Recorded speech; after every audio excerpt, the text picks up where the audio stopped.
Hello, everyone, and welcome back to my channel. This is Lady Freedom here, coming at you with another raw narrative.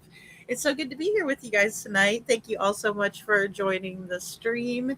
And I was going to show you guys the interview with Elevated Truth and Seth, but I ended up not being able to finish the editing out. When I screen recorded it was kind of choppy.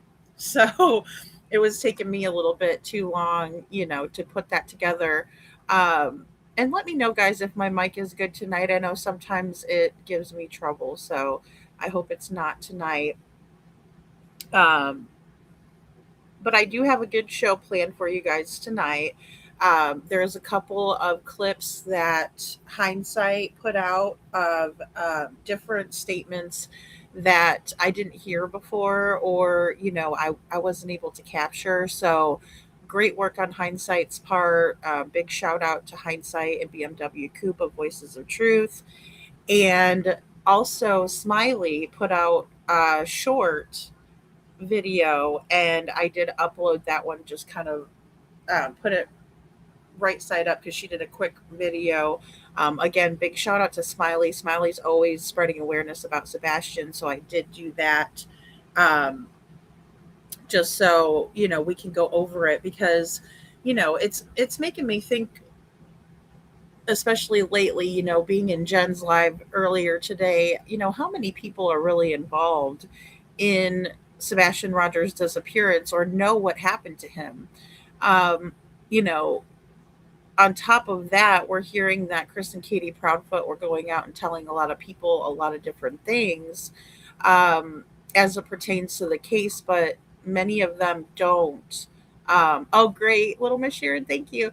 Many of them don't want to come out and speak up, and they have their reasons, and I'm not faulting them for that. I just hope it's not because um, they're trying to either cover their own behind, or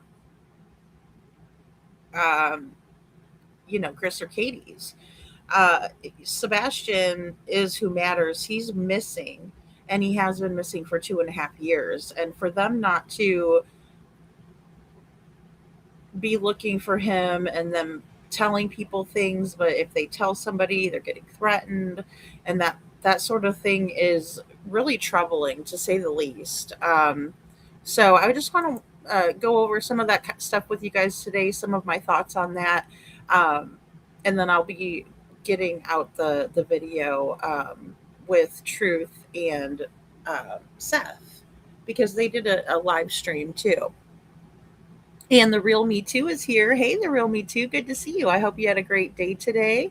Um, well, great. I'm so glad you're here, the real Me Too. And thank you, Witchy Mama, for always putting in our hotline numbers. In the beginning of the show, we put the hotline numbers up so that way, if anybody is struggling, there's resources, there's help out there, and, you're not alone. And one of the big ones that we talk about here is the child abuse hotline, because it's a great resource. You can call there even if you think something is up. Right? Sometimes we don't know exactly that we're being abused, and it's nice to have that resource to verify, or help us out. So definitely hit those resources up if you need to. Again, domestic violence hotline, NAMI, all of that. And then we have petitions that we are supporting also here too. One is for Dom and Davian's Law. They were both lost their lives in a brutal crash that their friend Mackenzie crashed the car, and in my opinion, did it on purpose. She is serving time in prison for that. So definitely go over there. We don't want her monetizing, and the Son of Sam laws are outdated. And so, we do push that petition here in honor of Dom and Davian, and for their sisters who both have podcasts, who are spreading awareness and doing the best they can to continue on. Domestic violence happens to everybody, all shapes, sizes, backgrounds. colors, genders, and Dom's story, in my opinion, reflects that it can happen to men too, young boys, if you will. I mean, to me, Dom was a young man. He wasn't, a man, um, a full grown man. And he lost his life because of a toxic relationship, in my opinion. So just always want to spread that awareness. So please go and sign the petition. We also have one for Danielle's Law. So unfortunately, we've all seen the cases that didn't meet the Amber Alert criteria, right? So they would just say it's another runaway or something like that. So definitely check out Danielle's Law and get some signatures on there for her. And Anna Setters is here. Hey, Anna, and thank you guys for commenting on the videos. I haven't had a chance to go back and read all the comments, and I apologize about that. I've been kind of running around like a chicken, like a chicken with my head cut off lately. But it's a good thing because there's a lot of chatter around Sebastian's case and his story. It's unfolding in ways that we couldn't expect it to unfold. So, and also, which he says, are you disgusted by parents, so-called parents, right, who call in a hoax to report their missing child? Check out Javea's Law. So little Javea Harris lost her life. She's forever 4 years old. And her parents did call her in as a missing person. And come to find out, they brutally um, took her life and poured her into a waterway. So awful, awful story of little Javea Harris, but she did not die in vain. Go sign her law, guys. And also, trigger warning for tonight. We're going to be talking about some really tough subjects again. There's a couple of things that I wanted to go over with you guys on Elevated Truths Live. So it's an 18 and over. And please, please, please share out these flyers. They're all worthy flyers. Little Michael Monkey Vaughn. Again, another a little guy that's forever 5 years old. And um, he's still out there missing. His mother is fighting for justice for him, and we just want to make sure that we support her as well.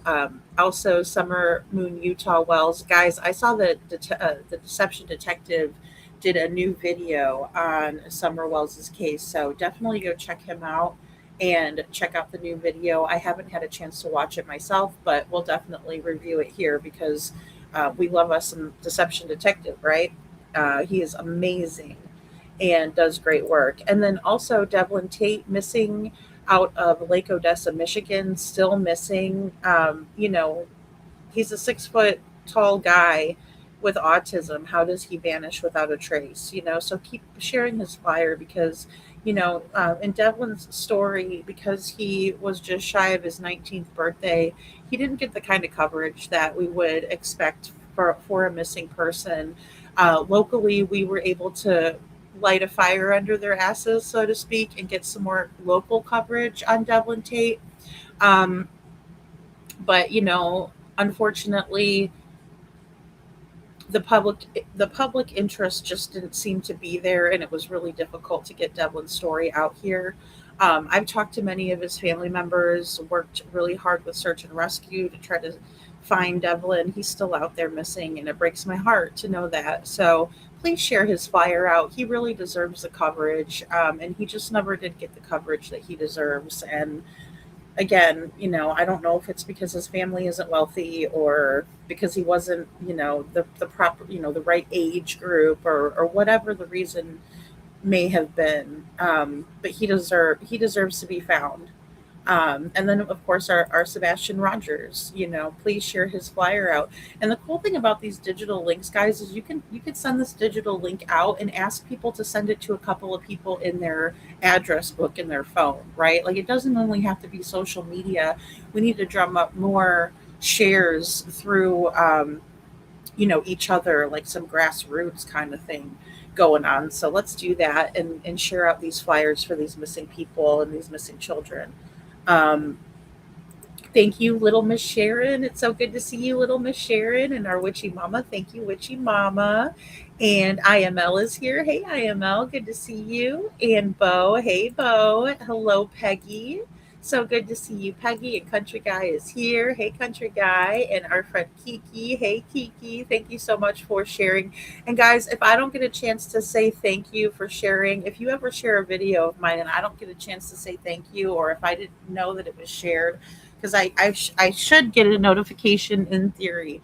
But a lot of people on Facebook have been sharing videos out of mine too. And, I appreciate that so much. It helps the channel tremendously, but it also helps with awareness and getting out some of these things that people maybe normally wouldn't hear about. And that's the one good thing about YouTube. We're not mainstream media. So we have a great opportunity to, do deep dives and things like that. So, hey, Sharon Marlowe, good to see you. So good to see all of you guys. Welcome in, guys. And Barb Hare is here. Hey, Barb. So good to see you. And hello, Christy Smith. And let's see who else is here. I don't want to miss anybody on the shout out. I try to shout you guys out during the show as well, but sometimes we've had quite a bit of people in here lately, and I really appreciate that. And there's Gail. Hey, Gail. I hope you're doing well, girl. So good to see you. Ah, good. Ah, that's awesome, Barb. I'm glad you're doing well too. Ah, hi, Seth. Seth says I'm just poking my head out of the bushes to say hi. Good to see you, Seth. Thank you, the real Me Too. Deception Detective is awesome. We love him. And Susanna is here. So good to see you, Susanna. Seth. Oh my goodness. That's so funny. Yes, I do too. Sometimes I can't figure out how to hype certain videos. Like I was trying to hype someone, I can't remember who it was, and I couldn't hype it. So, that's so awesome. Thank you, Bo. Thank you so much, guys. Hey, Sandy. Sandy is here. Sandy says, I'm here. Yeah, it is. It is hard. It really is, Kiki. Yeah, I know. Sometimes I do. Like I just thanked Linda B. Linda B just shared a video of mine, and I told her thank you. So if I ever don't say thank you, just know I am really grateful when you do that. And sometimes I just don't know that you did it. But anytime I know about it, I'm gonna go say thank you. So um, no, it's okay. It's okay, Bo. No worries. It's different working off of a laptop. I know. So, oh, is it maybe it's that the real Me Too says you only get 3 hypes a week or something like she believes. Okay, so that's might be it. I might be trying to hype too many. There's so many good ones out there, though. Everybody's doing such a good job and working so hard. Especially because a lot of these live streams are not on YouTube, and so we're kind of going to different places to view and watch some of this stuff unfold. So oh, okay. No, it was I don't think it was live, Witchy. I don't think it was live. Um RSBN allowed me to put up comments about Sebastian during their coverage of political rally in South Carolina. Their alternative media.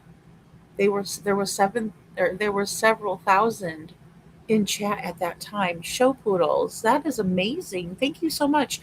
And our friend Sabrina, that's in chat sometimes here too, said that she printed out some flyers today and she's going to pass them out. So I was really excited about that too, and you just made me think of it. So thank you, Show Poodles. Wow, that's amazing. You know, that's the best way. I think still, even though social media is so easy, but word of mouth is so powerful still. Even with the technology that we have. So, um, good. Oh, Gail, thank you so much for the update. Gail says, just wanted to let you all know my husband is doing well after his triple bypass. He is getting stronger every day. Oh, that's so fantastic. Thank you for all the prayers. Oh, that is so sweet. I'm so happy to hear that. Great. See, that's wonderful news. Yes, we love the real Me Too. Hey, Holly, good to see you. So good to see you. Seth says, I appreciate your efforts. Show poodles. Yeah, that's great. I never expect to thank you for sharing content. It's my pleasure to share anything for Sebastian. You all work so hard. So we should be sharing. Sharing is caring. It is. It definitely is.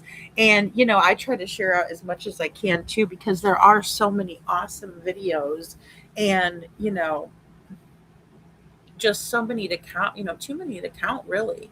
Hey, Poppy Love, and a lot of people, now are speculating and finding little pieces, of the puzzle as we're going along. I did watch a video just before I came up, and I can't remember the name of the creator off the top of my head. It's someone that I don't quite recognize, but their avatar is a toe, and it's kind of strange, but they had posted a couple of things, and one of the videos said was truth, and he was saying that he stands on what he said. So he's not backtracking or backpedaling, to the best of my knowledge. And I think that that says a lot, because it's really, really hard to do the right thing. It is. It's really hard to know what the right thing is sometimes. I mean, sometimes you think you're doing the right thing and you're not. And sometimes you know, are trying really hard to do the right thing, but you're just not doing the right thing or whatever. And sometimes you think being quiet about something is the right thing to do, but then you find out it's not. Um, just it's just so hard, you know as humans, as all of us as human beings, it's hard for us to know exactly the right thing to do all the time, right? I mean, if we were perfect, then that would be a different story, but we're just not. We're all flawed.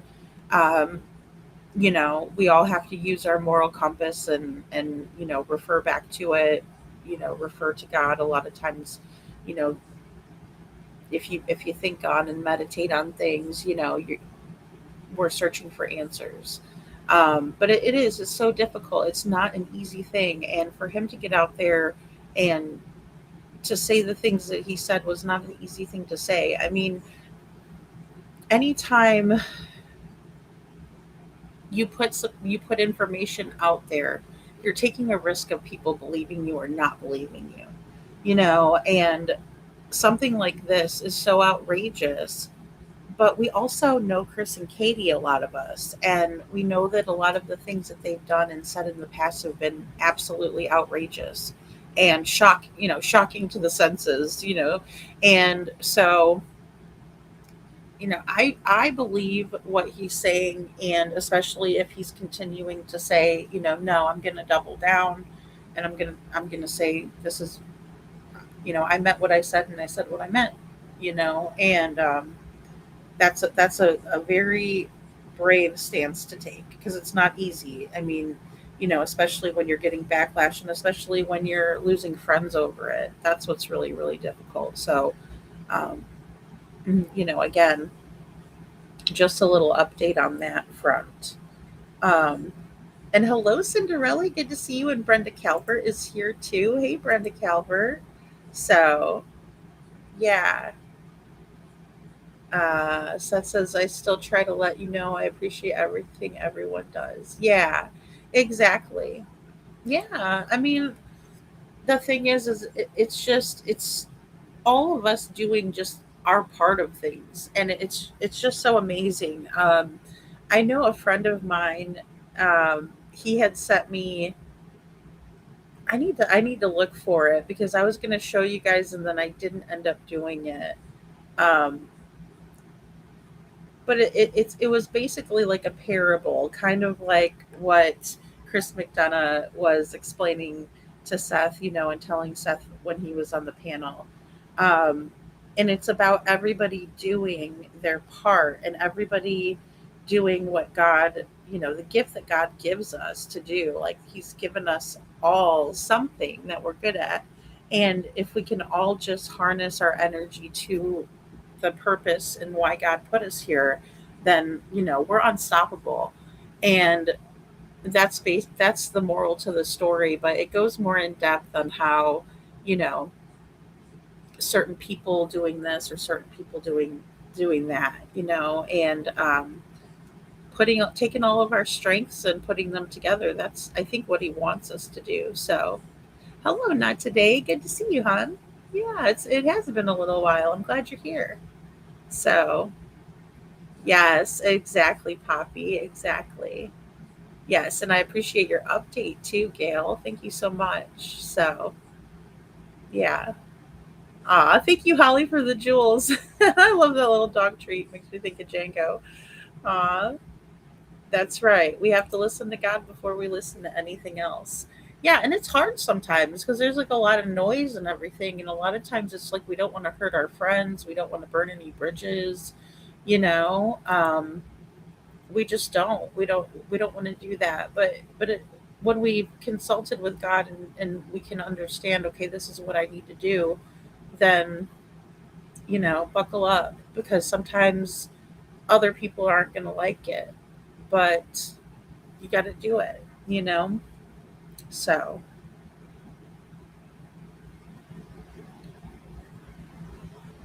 yeah, they are cowards. They are cowards. No, you're not cynical. I don't think you're cynical, Holly. I don't. Mm-mm. No, no, I don't. Um, it's tough. It's so tough, especially on these streets. So, Sharon says, "True dat, Seth. True dat." Hmm. So, well, great guys. I'm glad you are here. Hey Peggy. Yeah, exactly. We need a restart. We need a restart. I'm actually probably gonna take tomorrow off, so that way at least I'll have a day. But that way I can get through that live and get it pushed out for you guys. But yeah, I need to do a day um, of like relaxing a little bit. So, but I mean I'll still be around, of course. It's always good to take a break. So that's right. Sebastian's life matters. He deserves so much better. He is innocent and doesn't deserve any of the drama. He needs positivity so he can come back home to the safety of his dad. Yeah, exactly. That is so well said, the real me too. And it has been rough. It has been really, really rough these last couple of days because sometimes you think like, oh, I just want them to, I just want my thoughts and feelings validated, or, I mean, something is the way it is, and you're like, oh, it just makes me so mad. Like, the truth needs to come out. But then when it does, it doesn't feel as good as what we thought it would. You know, sometimes it's like way worse than you felt before, because it's like then it solidifies what you're thinking. And it could be a tough pill to swallow, and I feel like that's kind of how I feel about everything that's transpired this week. So, but of course we have a silver lining because Chris McDonough is absolutely going to be working to have Seth on the show more and do some more lives about Sebastian. And so, I mean, that was wonderful. Hello, Scranton Strangler. Scranton Strangler says, in my opinion, CP, KP, CBTB, Clue, Ida Clutus. Clutus, I think. I don't think creators know. And I think ET has strong suspicions, but not 100%. Or I think he would have gone to LE.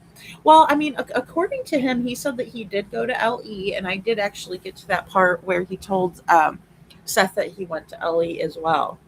So, um, I think he did, and that's all I can say is I think he did. Um, I don't know why he would say he did, but he didn't. You know, again, I feel like the FBI needs to do their due diligence, though. Here's the thing, because yeah, we can look at a creator and we can say, you know what, you need to go to LE.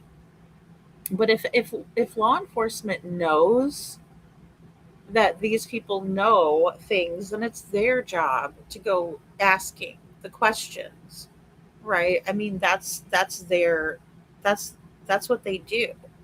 I mean, look at Chris McDonough. He's such a good interviewer because that's what he did. As law enforcement, he would interview people, and that's why he's so good at what he does.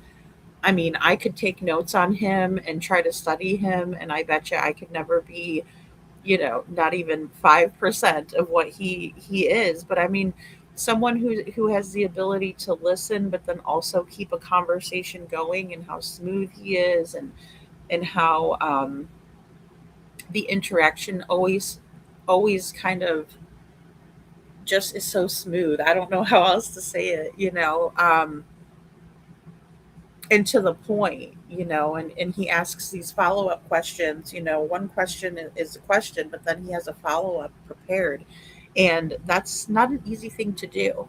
um so hello, Kylie Ray, good to see you. Hey, good to see you, Kylie Ray. Yes, exactly.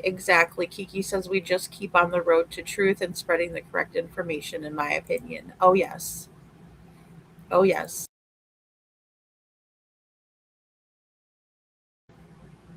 Sorry, guys. I muted my mic because I thought I was gonna sneeze, and I didn't sneeze. I still have a little bit of a stuffy nose, and I don't know what the heck is going on. Besides maybe the humidity. Hello, Metal Dust. Good to see you. So good to see you. And Michelle is here. Hey, Michelle. Good to see you again. I saw you over at Jen's earlier. Yeah. Christy Smith says, right, Kiki, no school. I've been staying up late, get my daughter off to school. I'm glad it's Friday. Yay. Yes. Happy Friday to everybody, too. God is ready to expose all the evil at one time because we know it is on his time. Exactly, Sharon Marlowe. Well, I think time is up. Yeah. And that's that is the hardest part for all of us, I think, or many of us. I know, myself, I can be very impatient. Um, but you're absolutely correct. We are definitely on God's time, not our own. And Scranton says could be true. I'm sorry, Kiki says it could be true, Scranton, but what we've seen from Sumner County Sheriff's Office, and nothing's being done anywhere else, in my opinion, then Well, and that's why I thought Smiley's video was so interesting. And I wanted to play her commentary, along with it, because I kind of thought about screenshotting the um, the post that she wrote, that she was reading from, and then I was like, you know what, I really want to put in Smiley's commentary to this too, um, because I like what she has to say, and it's a little bit different thoughts than I have. Um, and I like that. I like getting other people's perspective or their reactions to things,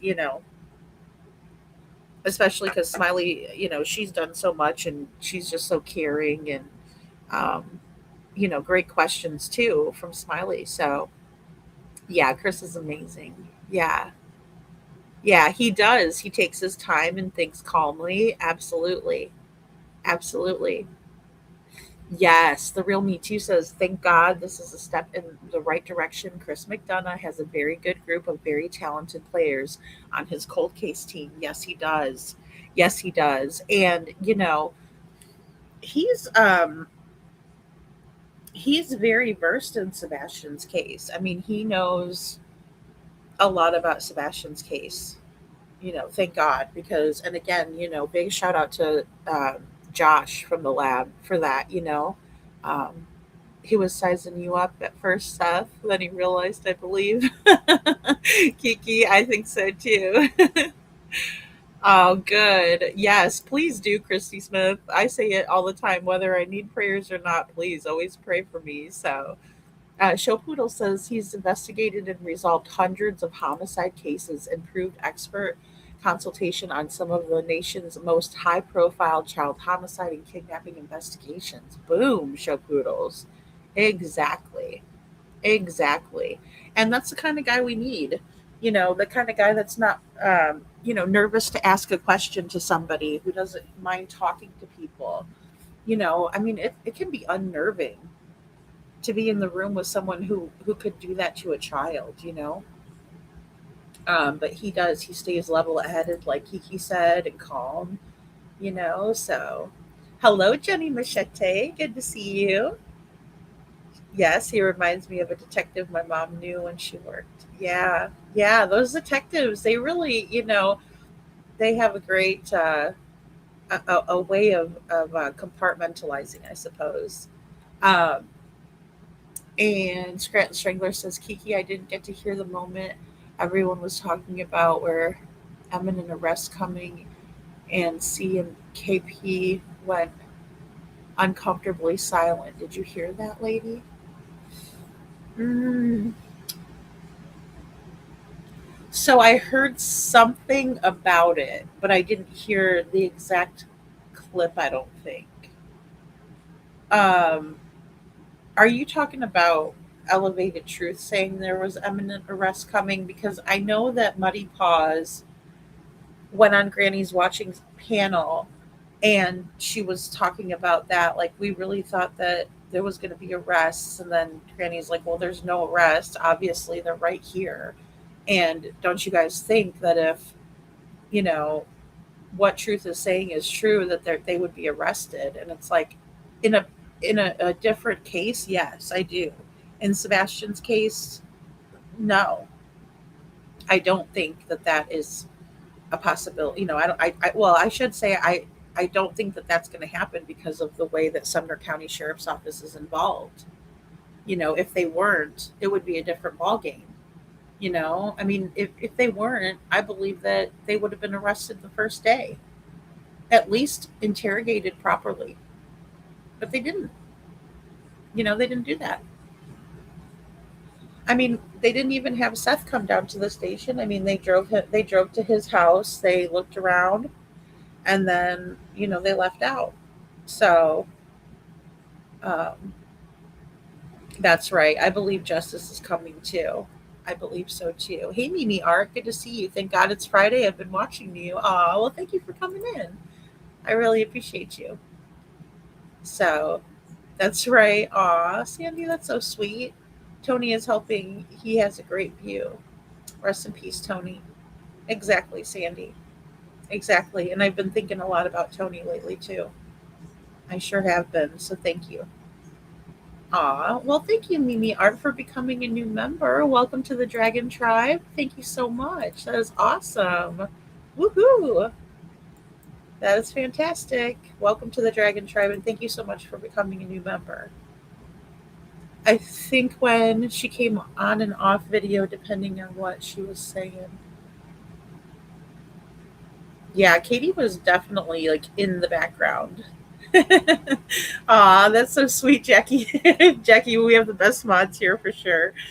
Jackie says, Lady Freedom, Seth, Mega Mod Squad, and chatters. Thanks for being here, Jackie. That's awesome. Um, I'll be in church Sunday too. It's homecoming. Oh, really? Oh, it is. Oh my gosh. Woo. So you're going to be keeping busy. I got to cook like it's Thanksgiving. Kiki. Oh, that's funny. I know. I love watching Kiki's videos where she posts food. I like watching Betty's too. Betty's always posting something, like she'd be making biscuits and all kinds of stuff. My devices are all dying. We had a bad storm pass through about 8 p.m. Oh gosh, we are still in the dark. If I disappear, thank you for the stream. Of course, show poodles. Well, I hope you guys get power back. I hate when I lose power. I hope you guys have some of those, like, what are those little portable chargers and stuff? Yeah, they are passionate for the victims. Definitely. Definitely. It's so good to see you, Jenny. I was going to go say hi to you guys in the Discord today, and the day got away from me really quickly today. It really did. So I was about half exhausted last night. I just crashed out uh, not too far after my live. I was like, I'm done. Stick a fork in me. So, well, I'm glad that you're here, Mimi Art. I really am. Thank you so much. I have an email too. I need to get into that email and make sure I get everything um, organized again. So it takes me a little bit to get all of that. Um, yes, exactly. Bluegrass Meadow. So good to see you. The more shit will continue. I believe that more shit will continue to hit the fan. The truth will set you free. Exactly. And it's got to be a heavy burden. Again, uh, I've been to the gathering, and well, I went to Pig Fest, and Jen and I were doing um, searching around her hot spots, and she was showing me around and things like that. And then when I came back from the gathering, and I've talked to Seth and stuff. I've just never had any reason to believe anything was off or that I needed to contact law enforcement about Seth. And I just want to put that out there just because I know that when there's any type of criticism of Chris and Katie, that the trolls will come out of the woodwork and they'll start saying things like, well, what about Seth? So, um, if anybody has any questions about that, I just want to kind of say it. I wouldn't be able to hold it in. It's really hard for me to hold things in. So I do understand if that's the reason, which that's what Truth is saying, um, is the reason. I understand that. I can relate to that because it would be hard for me to do that because I would look at Sebastian's cute, smile, his you know, cute little face, and I would think, what's best for him? And that's where we have to come from. It doesn't matter what's best for Chris or Katie. Um, Knowing Seth, I can tell you just from my own opinion, he doesn't give a crap about anything besides finding his son, you know? And he has the weight of the world on his shoulders, but he doesn't care about anything besides finding Sebastian. That's who's most important. And you can tell that because he will set his personal feelings aside and he will rise to the occasion for his son. That's been my experience with Seth. So, for what that's worth to any of you out there listening. So, no, no, Granny is watching. Has a YouTube channel. I don't know if she does like any other ones, but I know she's got a YouTube channel here. And that's who interviewed Chris and Katie. Or I don't even want to call it an interview. It was more like letting Katie come up and speak her piece. I'll just say that. And guys, I've said from the beginning, we all need people. We all need a shoulder to lean on, right? So when I see someone like, Clue, who is, Katie's friend, I don't fault her for that. Not at all. I just wish that it was about Sebastian. Friends are a good thing. I consider Seth a friend of mine. But again, I always have to think about what's the best thing for Sebastian. Lucky for me, I don't have to think about that as much when it comes to Seth because he's the one thinking of that, and that's how it should be. I find it odd when we, as the general public, are looking at Sebastian's best interests, um,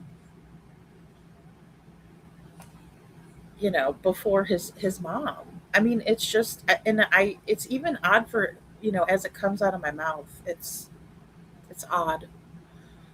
So that's right. They are. I mean, look, the real Me Too says Sumner County Sheriff's Office is useless, and Chris McDonough has no problem saying it. I mean, it's just like anything else. If you're an expert in your field and you see some, weird stuff or some fuckery going on, um, I mean, if you're worth your, if you're worth it yourself, you're gonna recognize that and be like, no, that's not okay, you know. So, um, hello, Brad. Good to see you. So good to see you. Gail says I will be right back. Oh, good. Uh-oh. No, I know. I don't know why the internet buffers like that too for some reason. So, yeah, Granny is the name of her channel. Yes, exactly. And we did drop the link last night. So if you wanted to watch it was a 7-hour live that I pulled that from. So if you want to go back and watch all of it, please do. So, Mimi, I will say, oh, he's Shadow. Good to see you, hon. Um, and you're right, Brad. Justice needs to finally happen. Exactly. And I think it's coming soon. Mimi Art says, I'm 100% Sebastian is alive and I have my reasons. Well, I have my reasons too. I do. I have my reasons. And I try really hard. Like if I put out a theory, I'll have some things to support it, but then if I end up hitting a roadblock or we talk it out and I'm like, oh, I don't know, I don't know if that's, right or whatever. I just try to go where the supporting evidence leads me, and that's, Chris talks about hardcore evidence, and he's always talked about hardcore evidence. Um, it doesn't have to be hardcore. It doesn't have to be hardcore. I've watched, people get arrested for less. And in my opinion, we have hardcore evidence that Sebastian was abused. I mean, you don't get any more hardcore than that. When we have you quoted by DCS that you said that you hated the child and you wanted him to die. End quote. You know? So, oh, you've never seen Granny's channel before. Yeah. Um, it did it did for you too, huh, Shadow? Oh my goodness. It's just like, I know this week has been exhausting. But in a good way. There's been lots of good stuff that's happened. A lot of really hard, heavy stuff has happened too, though. The real Me Too says Betty has been livid and is so upset. Sorry, I laugh because Betty's so funny because she's so passionate. Woo boy, she's on fire. Um, no, I need to go over and watch too because I need to share out some of Betty's because I haven't watched her in a couple of days. So, but the real Me Too says she's livid, is so upset that these channels have been holding back, yeah, holding back from Seth. And in BHB fashion, she called them all out and told Truth he needs to apologize to him. Yeah, I mean, I think so. I look, this is the thing, and I'm with her on it, the real Me Too, because you know, I've gotten PO'd myself, because I'm like, why are these people not giving Seth the footage from the neighborhood? Why are I okay? So this is my thing.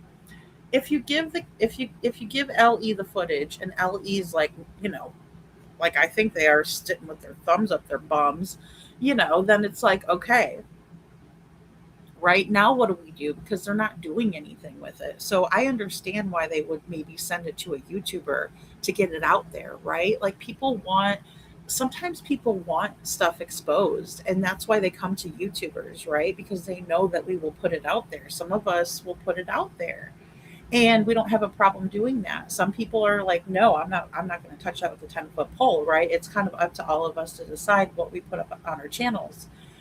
But when they don't send it to Seth and they see him searching and, you know crying, I mean, the man's heart is breaking before our eyes, and you're telling me that you're going to give that video to a YouTuber before you give it to him? Like, where's your moral compass? And they do need to be called out on their BS, and I will do it. I'm not afraid to do that. I don't care if they're mad at me and they don't, you know it doesn't make a difference to me, because what's right is right. And if we just all sit back and say, oh, we're not going to do anything about that, well, then that's not helping Sebastian. That is not helping Sebastian at all. And the real Me Too, I cannot believe that Chris Proudfoot admitted that he was offering to pay people's travel expenses to show up to court to piss Betty off. Absolutely, he said. And I'm like, really? So amazing, you know?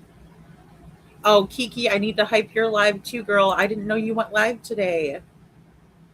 And please, Kiki, drop your link in the chat. Kiki works her butt off, guys. And plus she's got a family, whole family. She does the church, she's a church mom. Definitely drop your link, Kiki, or mods, please drop Kiki's link. Um, Sharon Marlowe says LE knew about the CPS reports and ignored them.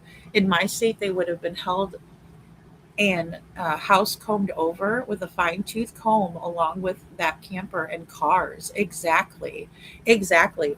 And then to think about how Sheriff Craddock comes out and says, there's no evidence to support foul play. And then somebody else asks, another question like, did the parents take a polygraph test? And he's like, I said there's no evidence to support foul play. Oh, so what about the four CPS reports? And why'd you guys file another one if there was no evidence to support foul play? And how about the March 1st through 5th, and that's in 2024, right after Sebastian went missing, there was an FAST 2.0 assessment done on the family. That means there's a full dossier done on that family by CPS. And then they did a landfill search. And speaking of the landfill search, how come law enforcement didn't do that until March 7th? If there was a tip that came in, as Aaron Cantrell from the local news stated to Nancy Grace, why didn't they go and check the landfill immediately? Why did they wait until March 7th? It blows my mind. They are incompetent, if not deliberately indifferent, just like the filing says. You know, just like the filing says. So, Kiki, she says, I think I'm touching some nerves. Kiki's tap dancing on somebody's nerve over there. I'm just kidding. Oh my goodness. Yes, he needs to apologize for the part he played. Yeah, I think so. I think so, Jackie. I mean, it would only be right. And I understand everybody has differences of opinions and things like that. But um, again, it's just like if I saw something where Katie was out there doing her best, I would share it out. I would praise her. I did in the beginning, as a matter of fact, when Katie came out and she was wearing Sebastian's t-shirt, I definitely praised her for that.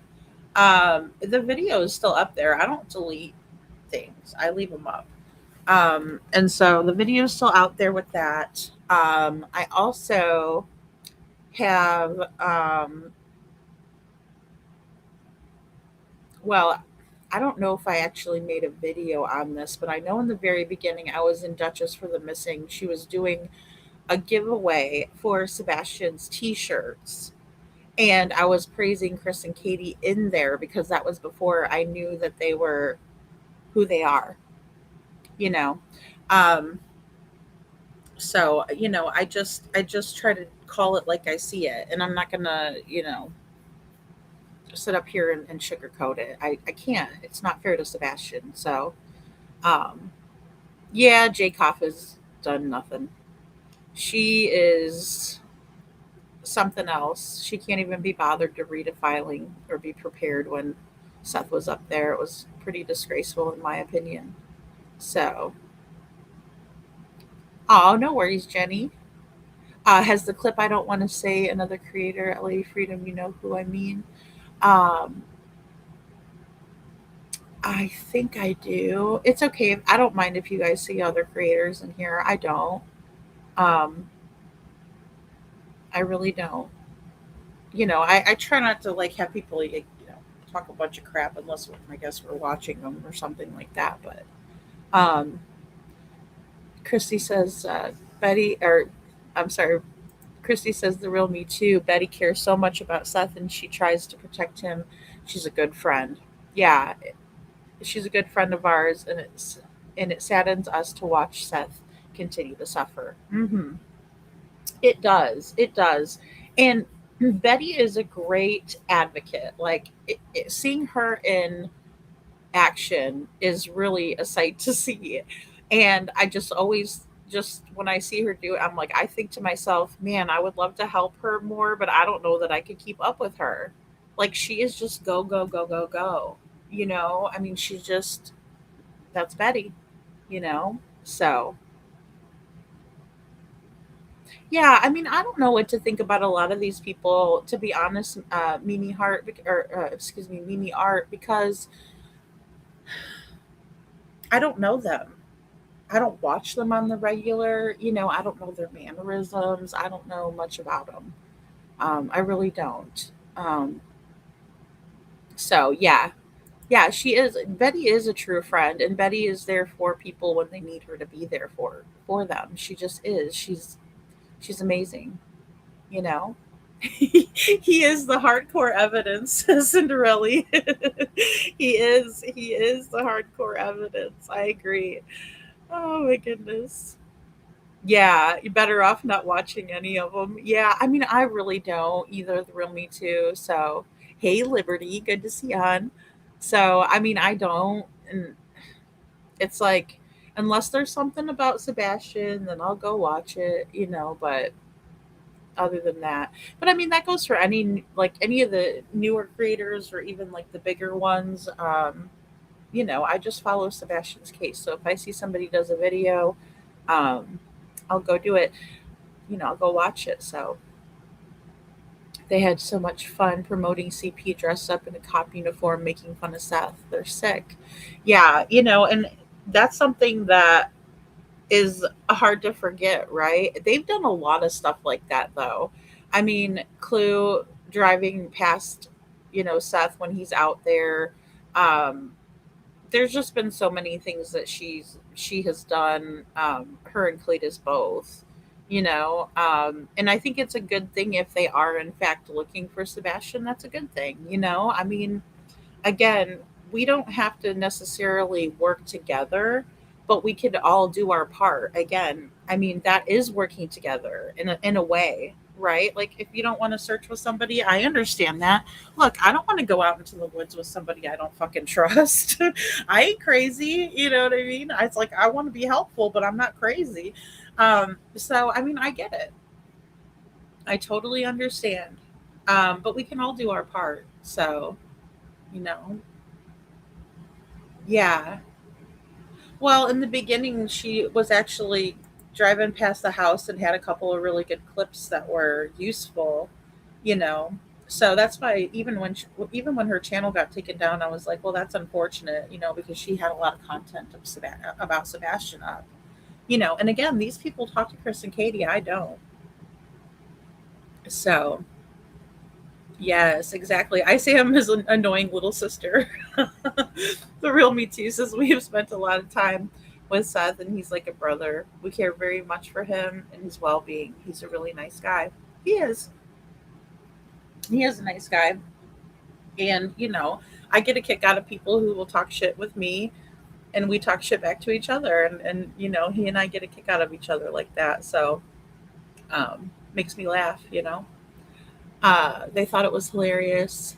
Also, when he poorly imitated Slingbit. Oh, Jenny. Oh, Jenny. Just stupid and disrespectful. Okay, so Jenny, that's what made me like so angry that I was like, oh, this lady's a bully. The sling blade thing was like, I mean, I don't know about you guys, but yeah, I saw right through that too, Jenny. I was like, what in the hell is happening? And this is a missing child's stepfather. And then I'm like, oh my God. I couldn't believe what was happening, really. So, oh, good, Gail. I was going to say you might have to update your YouTube. So, yeah, see, and I still see, I watched Justin because he did a lot of great coverage. I still haven't seen his last live with Belinda, Jack and Lily's grandma, but I need to watch it because I bet you he did a great job. And I think that she is a sweetheart. I really think that lady is so sweet. Um, you know. So yeah, of course, Kiki. Thank you so much. Thank you. Oh, thank you, Bo. Yes, Kiki's amazing. Liberty says yes. Yes, she is. She works her butt off.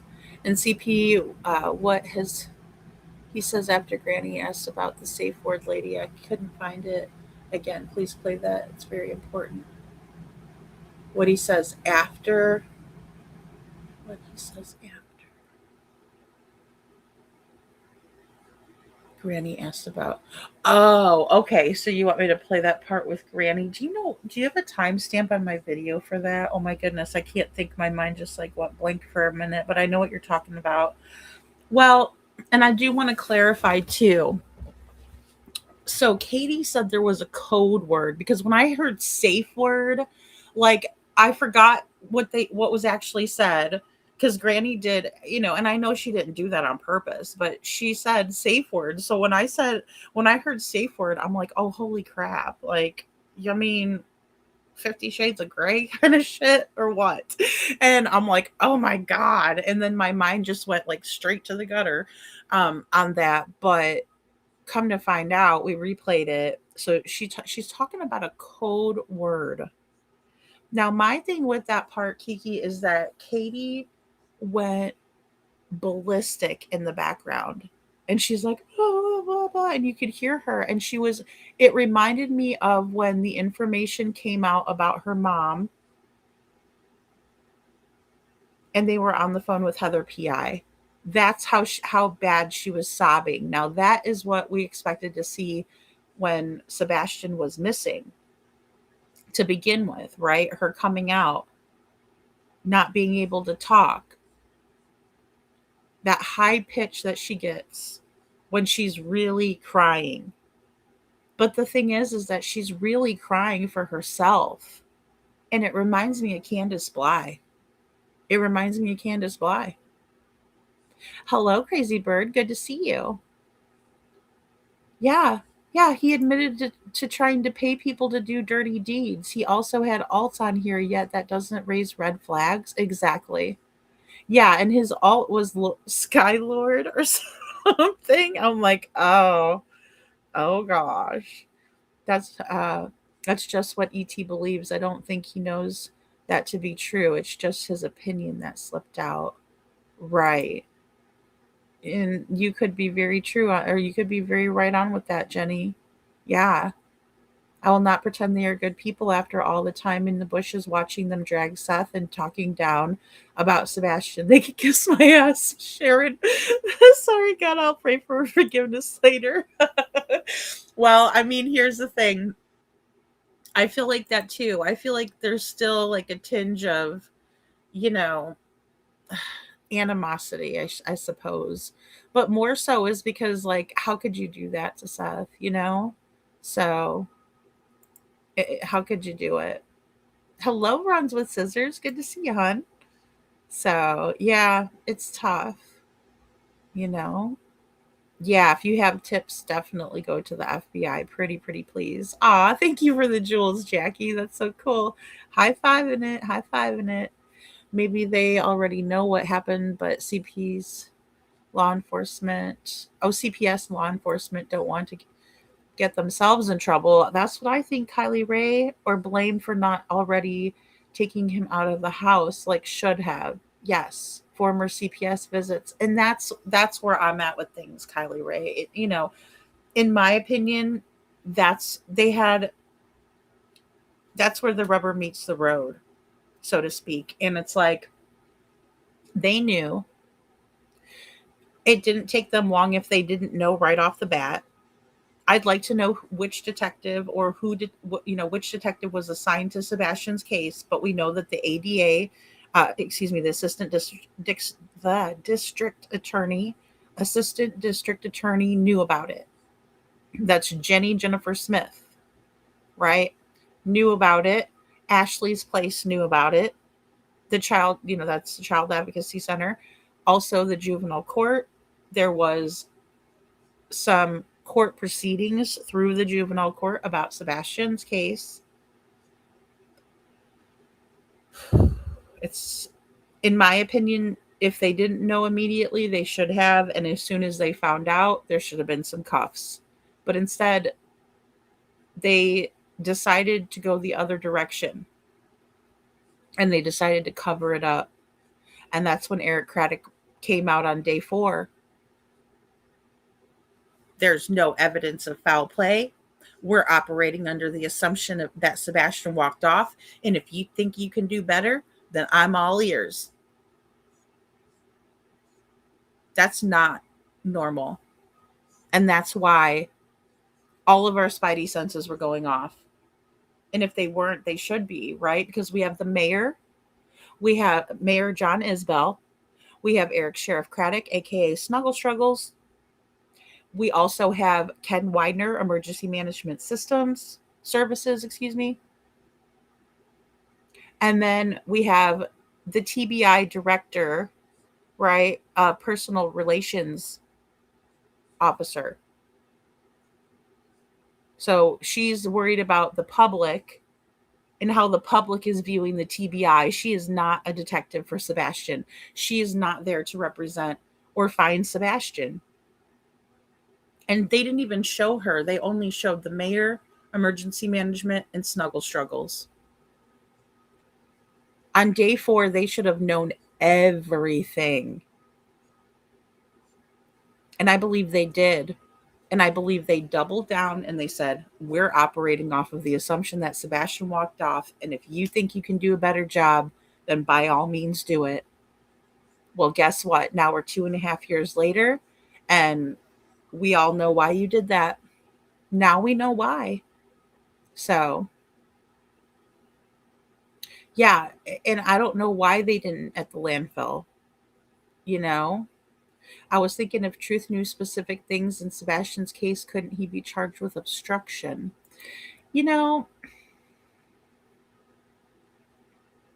I don't know how that works.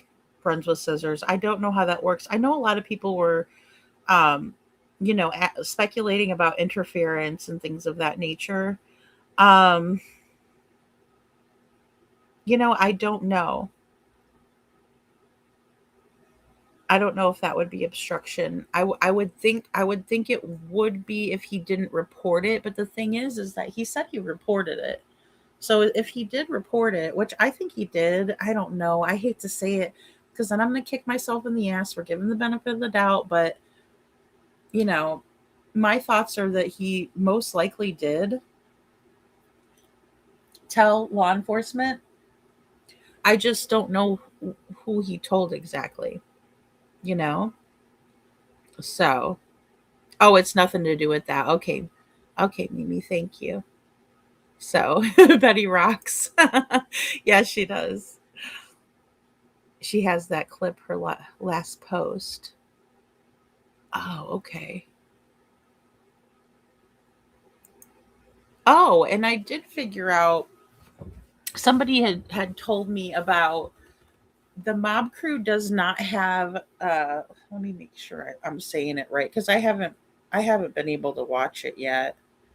Um so I guess the mob crew showed the garbage truck at Bobby's house with the sound, and he showed Sweetie Pilo, and she said that the ring camera from across the street had audio because it picked up uh Katie outside the home, like right outside her house in the morning, and she was screaming, I can't find my son, I can't find Sebastian. But he did not show the garbage truck video in front of the Proudfoot home. So only the still shot that FS released. So, but I know Justin was in here last night and said that he has the video with the audio. So, and Kiki, thank you for your super chat. Thank you so much. She says there's a part that Granny's watching SCP about safe word. What he says is important, but awful in my opinion. If you could find it. Okay. Let me try. I know because we listened to that part a couple of times. Well, I was more focused on what Katie was doing in the background, but I know what part you're talking about.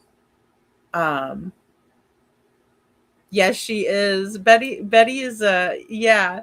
Betty is like coming on when I'm about to go to bed. Yes, Jenny. And sometimes I'll go in there and be like, hey, I'm still awake.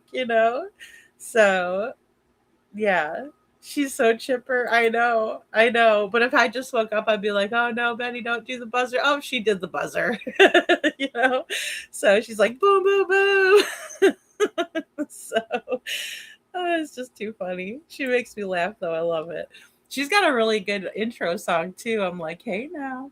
The Real Me Too says Lady Boots on the Ground with Betty is the best. I love when she's on her bullhorn and you know how awesome it is to watch her in action. Oh yeah. I mean, she is just like she had that binder. I was driving when you guys were there the first day and I'm, driving, I'm like, woo, and I wanted to beep my horn, and everything when you guys were there the very first day.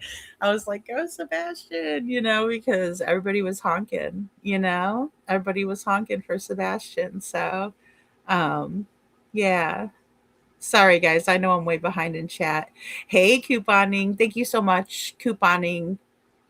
Hello, my Sharona. Good to see you. The landfill is about 20 minutes from me, and the landfill isn't for household trash, it's for construction materials, things like that. Notice how none of LE was wearing protective things. Right, right. That's a very good point, my Sharona. That's a very good point. Yeah. Yeah, not even close to accurate. Not even close. Exactly, Jenny. I've been trying to reach out to someone that will listen. Yes, yes. Oh yeah. The man card. well, hey, I mean, I am all ears. I am all ears. Most definitely. Hello, Kathy Bartholomew. Good to see you. All right, guys. Let's see. Yeah, we hit a nerve. We've hit that nerve. We were tap dancing on it, and finally, it was hit. Hello, Super Sleuth. Couponing. So yeah, all right. Let's get into Smiley's video. Hey Rogue, good to see you. Aw, I'm glad. Yay! I'm glad you're here, Rogue. And Diane Miller is here. Hey Diane. So yeah, welcome in, guys. Thank you, Shadow. So all right, guys. Let me get a little bit caught back up here. I do think CP had a strategy from the moment he showed his face on YB. Yeah, I think so too. Well, hey, Christmas Swan. In my opinion, I think it's most important to know solid facts. If police search dog pick up a scent, Sebastian left the house, and if there was a scent, where, and go from there. Yeah, I agree with that. I think that's what's so crazy is there's no scent, right? Like that's another thing that I was wondering about with the trash theory, right? Which I hate that. It I just don't know if Katie would have had enough time. And then also, why wouldn't the dogs hit on a scent of the trash can? You know? So that's just my thoughts there. Let's see here.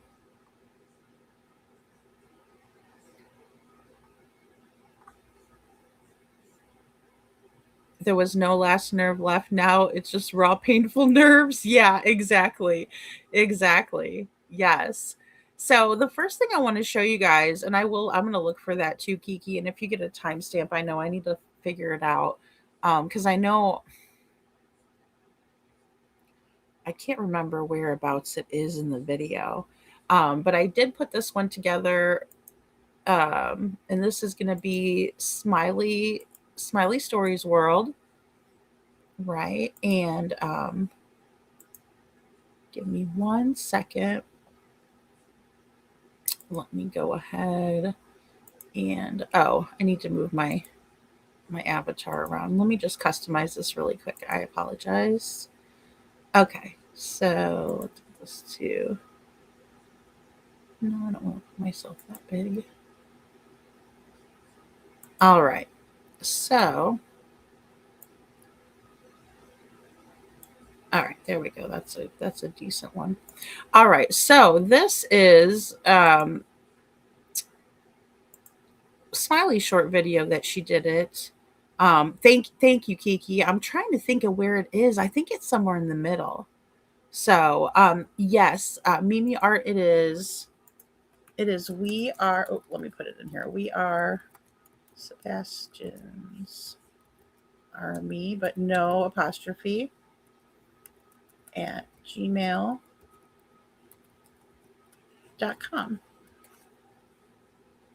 There you go, girl. And if you don't get it tonight off of here, it's also on his channel too. Um, so that way you can grab it from there. All right. So, did LE show concern for Sebastian or for the Foot Clan? Let's watch.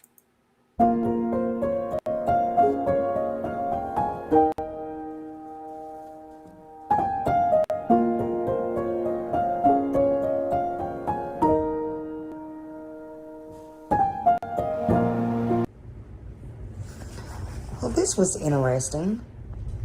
So I'm going to read it. Okay? I'm going to read it. So, see, this is to Laura over on X. Thank you, Laura. Thank you for always doing what you do over there. So Kathy wrote, and I'm not sure when this was wrote. I guess I didn't get the top of what Laura had put down. But Kathy Guy Bauer Socks on Facebook, her Facebook page, I'm assuming, had wrote, and this is a screenshot, had wrote back to Sherry Davids when Sherry must have said something. I don't know. I don't have the context of that. But she said, Sherry Davids, I totally agree with you. LE could absolutely shut a lot of this abuse down by making statements and exposing what they know. However, I have to believe that there is a reason for the way they are doing things. I cannot and will not try to insinuate that I know more than they do. I will not in any way try to undermine their efforts. I know they are trying. I have sat and have had conversations with them and seen the concern and tears in their eyes.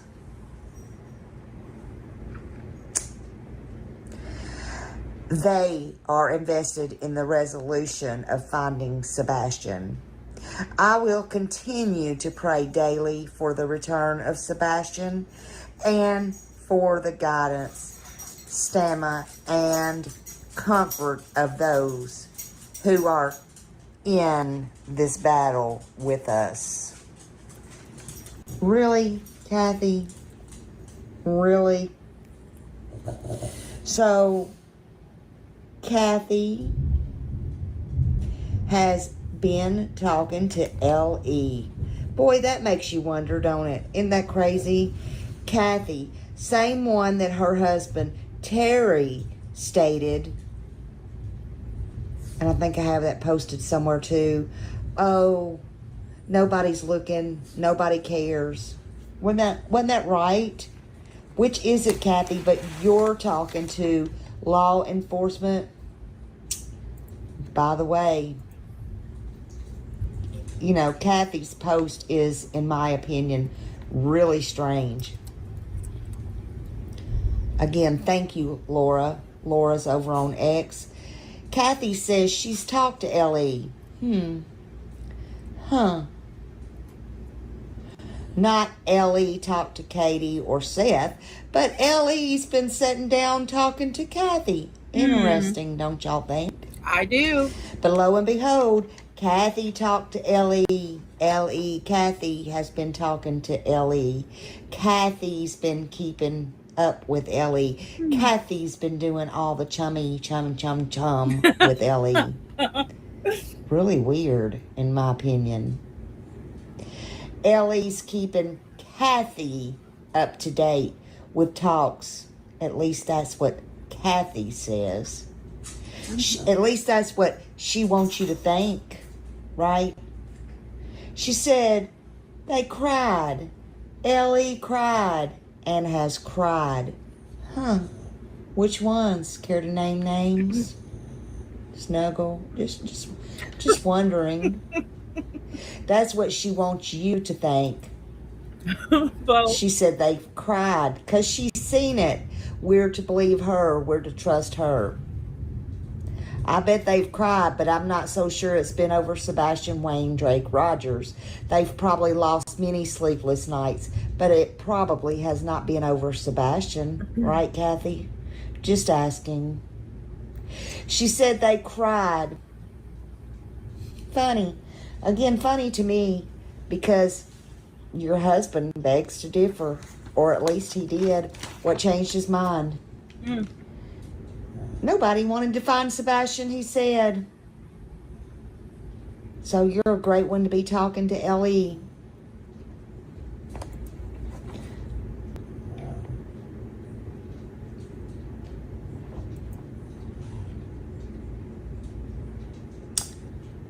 You're a great one to be talking to Ellie, right? mm-hmm. Why? Why? Why is Kathy talking to Ellie? And why is allegedly Ellie talking to Kathy? Allegedly. She said she will not undermine law enforcement efforts. She says they're making efforts and she won't undermine them. No sir, no ma'am, no ham. She won't undermine them. She knows they're trying. She saw their tears. She saw their concern. She sees all of this. She sees it. Hmm. Kathy, why don't you get others to talk to Ellie? You know, the mom. Why is it that you and your son Chris, from the get-go, from the jump, honey, you was out of bed before shit even got started about Sebastian being gone, right? Mm. Why, from the jump, was Chris doing all the talking, and now all of a sudden you're talking to Ellie? Huh? Hmm. Where's Sebastian? Where's Sebastian Wayne Drake Rogers? Where is he? If anybody knows anything or has any information, please call 1-800-TBI-FIND.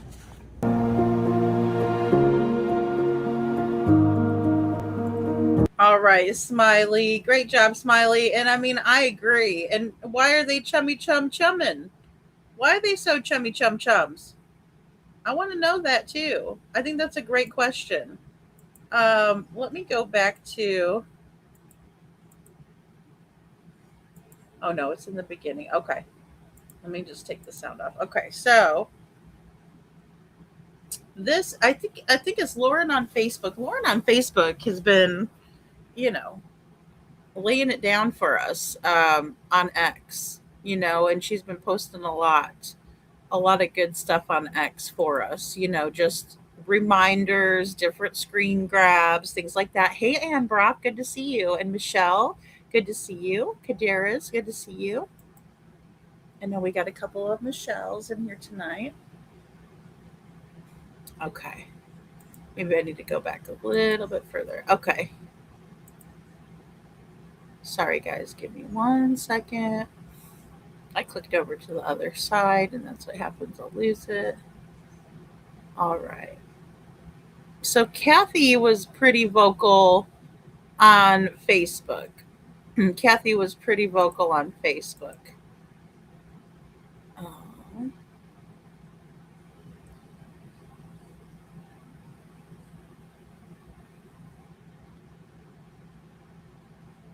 Give me a second here.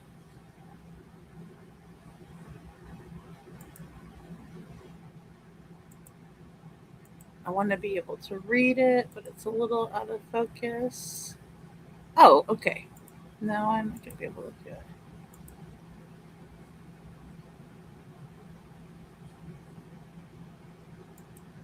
Oh, sorry. I clicked the wrong button. I didn't mean to click that one. All right, give me a second here. Because they got it highlighted, and I like that because it's given us a little bit of a way to see what's being emphasized with the highlighted part. Did I miss it again? I missed it again. Dag nabbit. Oh, I missed it again. Dag nabbit. No. All right. I might have to pause it and read it on my phone. So I apologize, guys. Let's see if I can get it. Maybe if I do a slow motion on it. Let's see. Playback and slow motion. All right. Let me just do this.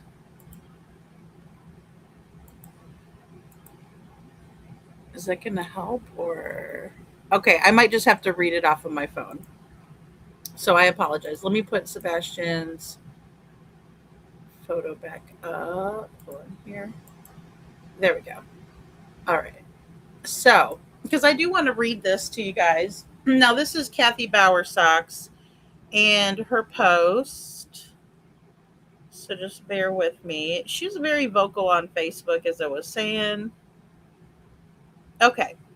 So, Kathy Guy Bowersox says to Sherry Davids, I totally agree with you. LE absolutely shut a lot of, or LE could absolutely shut a lot of this abuse down by making statements and exposing what they know. However, I have to believe that there is a reason for the way they are doing things. Now, why is Kathy Bowersox worried about one type of abuse but not the other? Why is she worried about her and her family being under scrutiny and calling it abuse when Sebastian Wayne Drake Rogers was abused by her son? I find that to be interesting too. She says, I cannot and will not try to insinuate that I know more than they do. Why will you not try to insinuate that you know more than they do? I don't understand that.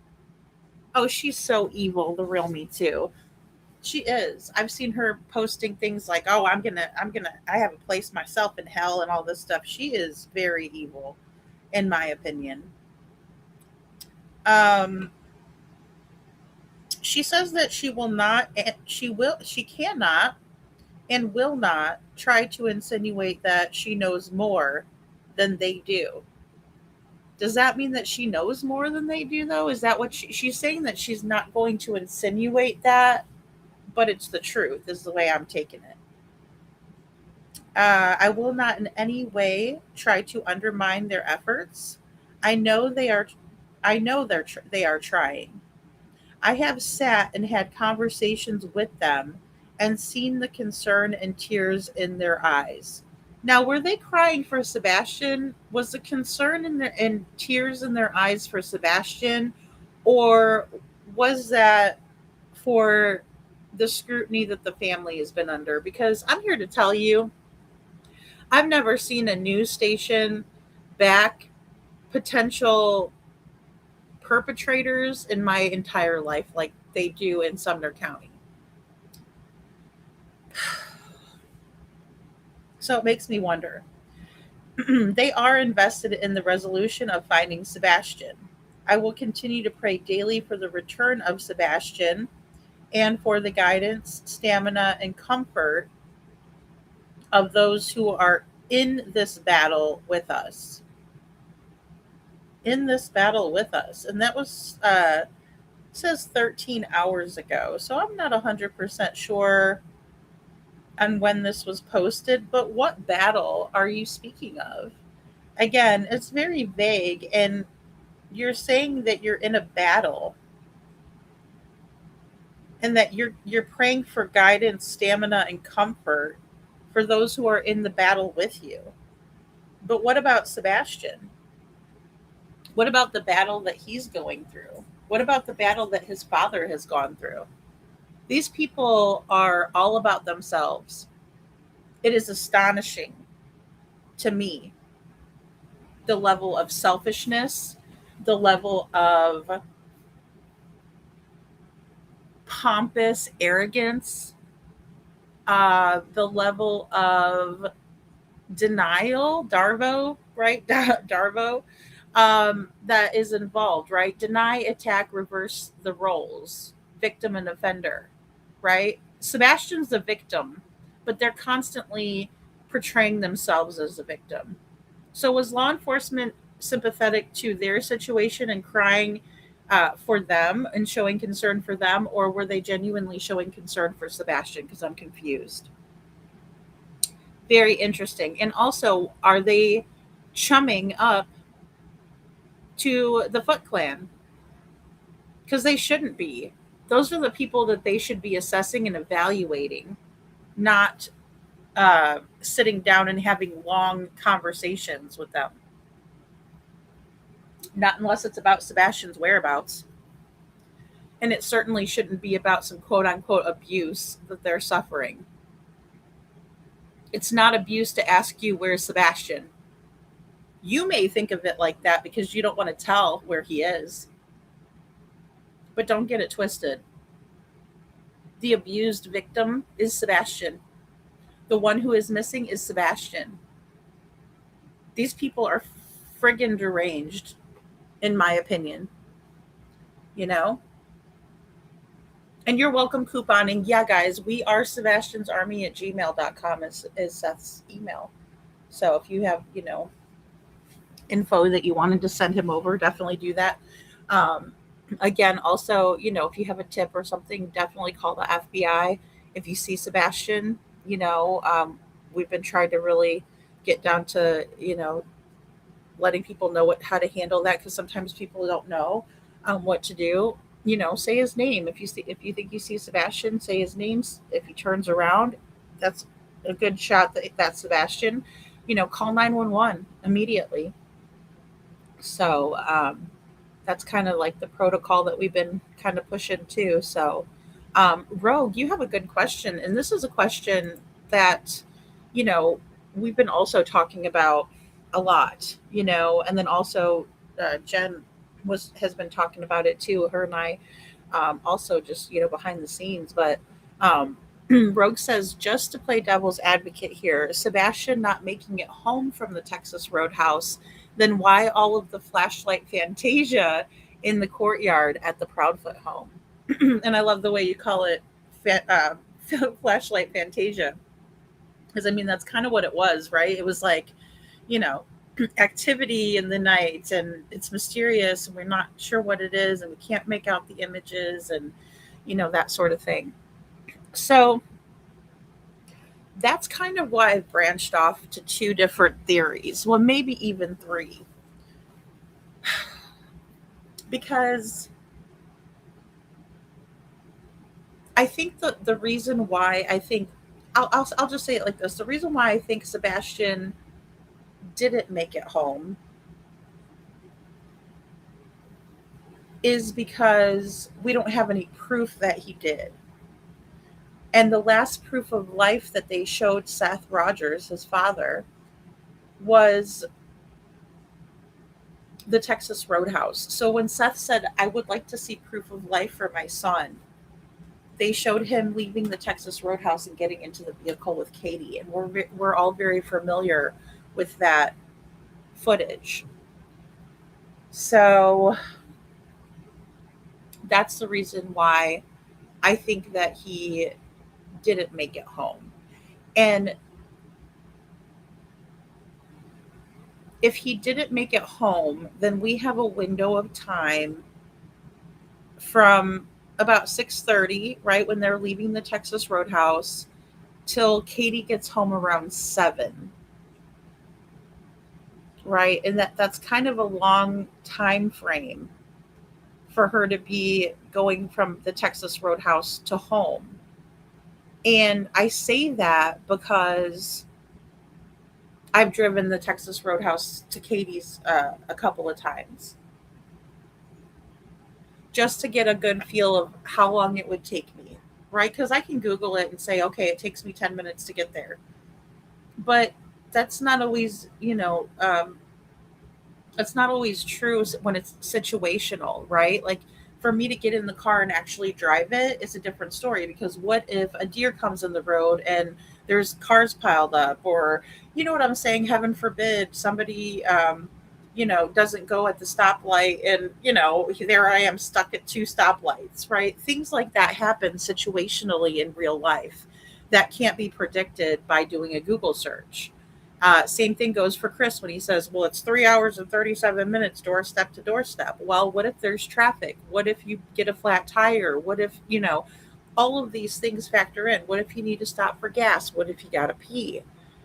So what if you're thirsty? What if you start falling asleep and you realize I better get myself some, a coffee, something like that. So situationally, it's not accurate. So that's why I've done it a couple of times. There is an area on the way home from the Texas Roadhouse. It's about midway. It's about a 6-minute drive from the Texas Roadhouse to Sebastian's residence with Chris and Katie Proudfoot. It's called Stop 30 Road, and this road has a substation on it, but you have to go down a dirt road to get there, and it's kind of off the beaten path, to where if no one's behind you or in the oncoming lane, because it's a 2-lane road, and you just pull in there, people are not going to probably see you do that. I mean, they might. You're still taking a chance, you're still risking it, but no risk no reward type of thing. So when people are taking these risks, they're looking to get, you know they're looking for the outcome that they're desiring in that situation. And so, with that being said, someone could have pulled off and have been waiting, and nobody would see them from the road at stop 30 and at that substation. And they could have been sitting there, and Katie could have easily pulled in there undetected. No cameras, all wooded around there. Um, so that's one possible handoff spot. But here's what stops me. Why did they take Sebastian's shoes off if they did a handoff at stop 30 or on the way home?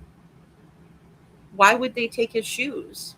Because that's where they really messed up, in my opinion, is by forgetting about his shoes. So then that leads me to Sebastian, most likely, in my opinion, made it home, right? He most likely made it home. Perhaps it was him taking the trash out. Now, I don't know this. I'm just speculating. But this is my second theory. If Sebastian made it home, he may have been the one to take out the trash. And then that would put us at the 3 a.m. lights, like you're saying, Rogue. The courtyard fantasia, right? Flashlight fantasia in the courtyard. And so, in my opinion, Seth said that Sebastian's shoes were at the front door, but then he had his slides next to his bed in his bedroom. So, in my opinion, Sebastian would have taken the trash out, come back in.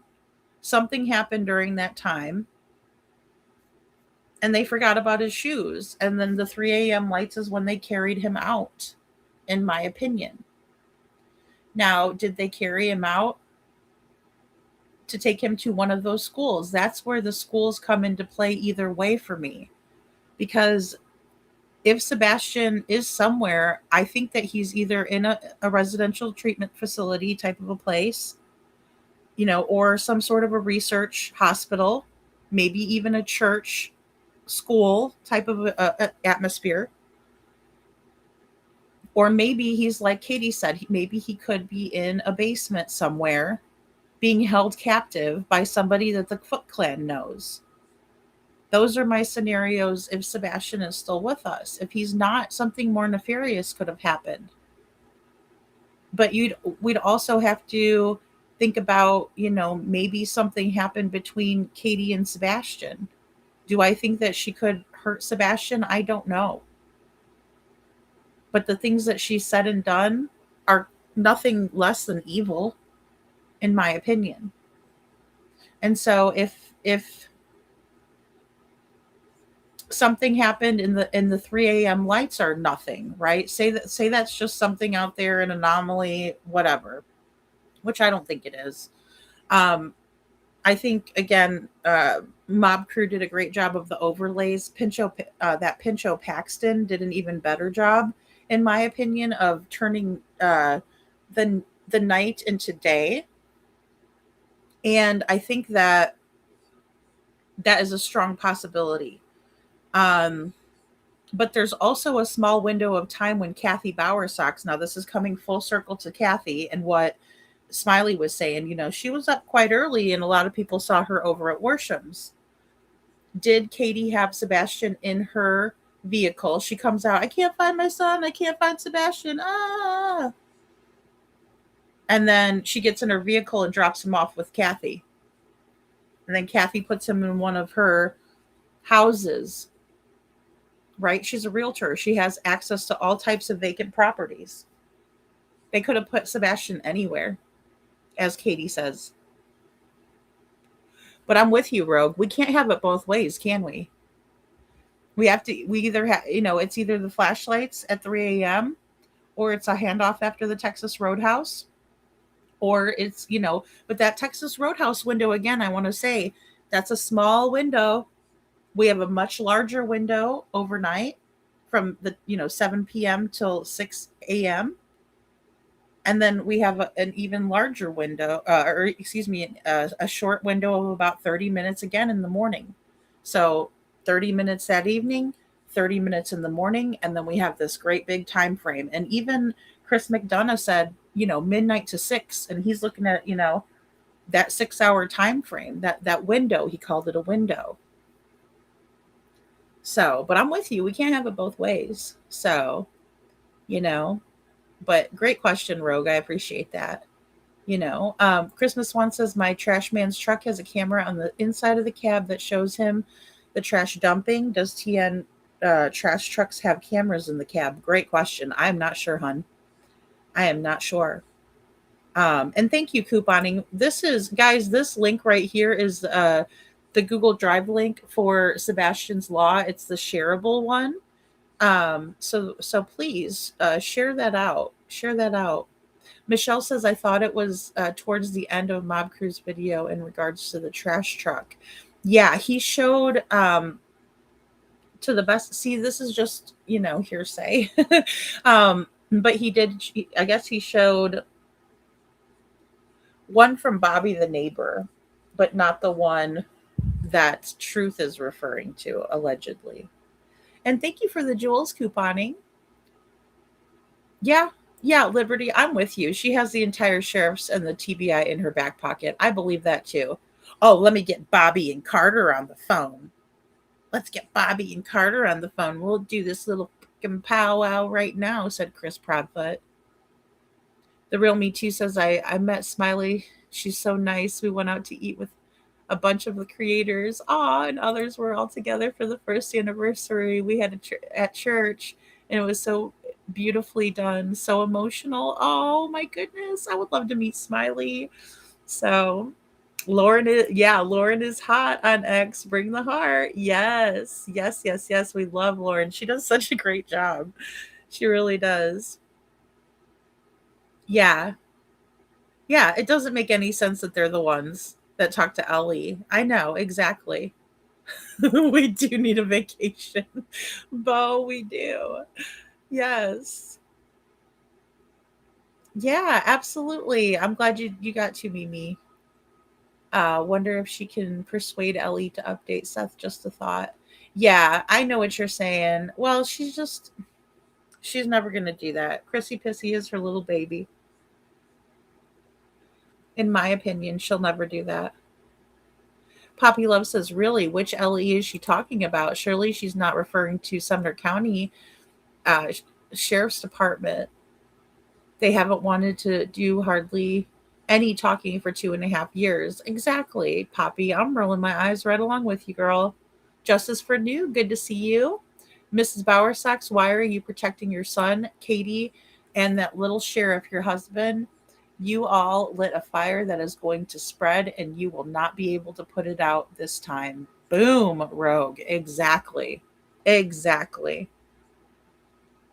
Yeah, she's talking too much at one time. Yeah. Yeah, I agree. A battle for her reputation. Yes. And that's all it is. That is, she does not like it. That's why I'm like, are you proud? Are you proud of that son of yours? You know, SI officer, so good to see you. I'm guessing it was, see, I don't know if it was recent or if it was right after. I don't know when she posted that, you know? Yeah. Narcissists and psychopaths, that's for sure. That's for sure. Definitely. Definitely. And welcome in, guys. Thanks so much. I know I'm behind in chat. Um, Let me just get a chance to catch up here. Okay, thank you, Lady Freedom, but I definitely think the Texas Roadhouse was important. I do too. Yeah, as far as the 3 a.m. video, if that was if that is searching why would CP. Yeah, and I want to show you guys a a video of that Hindsight put out too, and I shared it. Um because they got a real close up on Katie taking pictures of the Texas Roadhouse. Sebastian was being shown something on the cell phone because he was looking at, Katie shows him and he looks, over, and you could tell she was showing him something, you know. Hey Misty, good to see you. Unless he got new shoes that day. Now, Bo, that is a caveat, right? That is another, little wrench in things, right? Like if he got new shoes that day, I mean, the shoes looked pretty darn new, didn't they? And Katie was like, well, he told me his toes were in the front. Mom, my toes are in the front. She's like, I just got you some new shoes. And then she's like, he tells me his toes are in front. And she says, get in the car. So they decided to go get some new shoes. And even Seth said that he needed new shoes and that he got him a pair of boots instead of shoes, right? He got a pair of tennis shoes. Mom bought him the tennis shoes. Dad gets him the boots. So what I will do is ask my daughter to help me reach out to Seth. She knows how to help with emails. Oh, yeah, definitely. All you have to do, if you have a Gmail account, is just hit that the compose button, and then you just put the email address in there, type in the subject line, and then you can type in the body of the email. Um, but yeah, I know it's hard. Yeah, absolutely, Mimi. Of course, of course. Maybe his shoes fell off while he was struggling. Very possible, you know. Tabitha Star, good to see you. Hunch says KP forgot the shoes. I think she did too. Um, that's just my way of thinking because I feel like that's one of the huge mistakes that they made. And here's the thing about those residential treatment facilities is they have people on call that will come and take your kid in the middle of the night, and they don't care if he has shoes on or not. They don't care to grab his slides for him where he's going. They'll give him new shoes. They'll give him clothes, you know, because if it wasn't criminal, they wouldn't have lied and said it was a garbage truck. Exactly, Rogue. And that's a big one to keep at the forefront of our minds is that they lied to Seth and said that was a trash truck in the common area. Why would they do that? There is no evidence of foul play.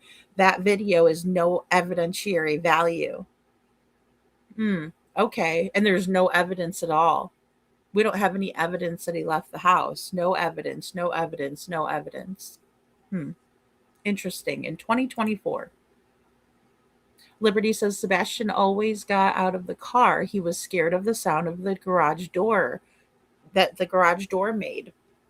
The neighbor always saw him get out of KP's car and KP would drive the car in.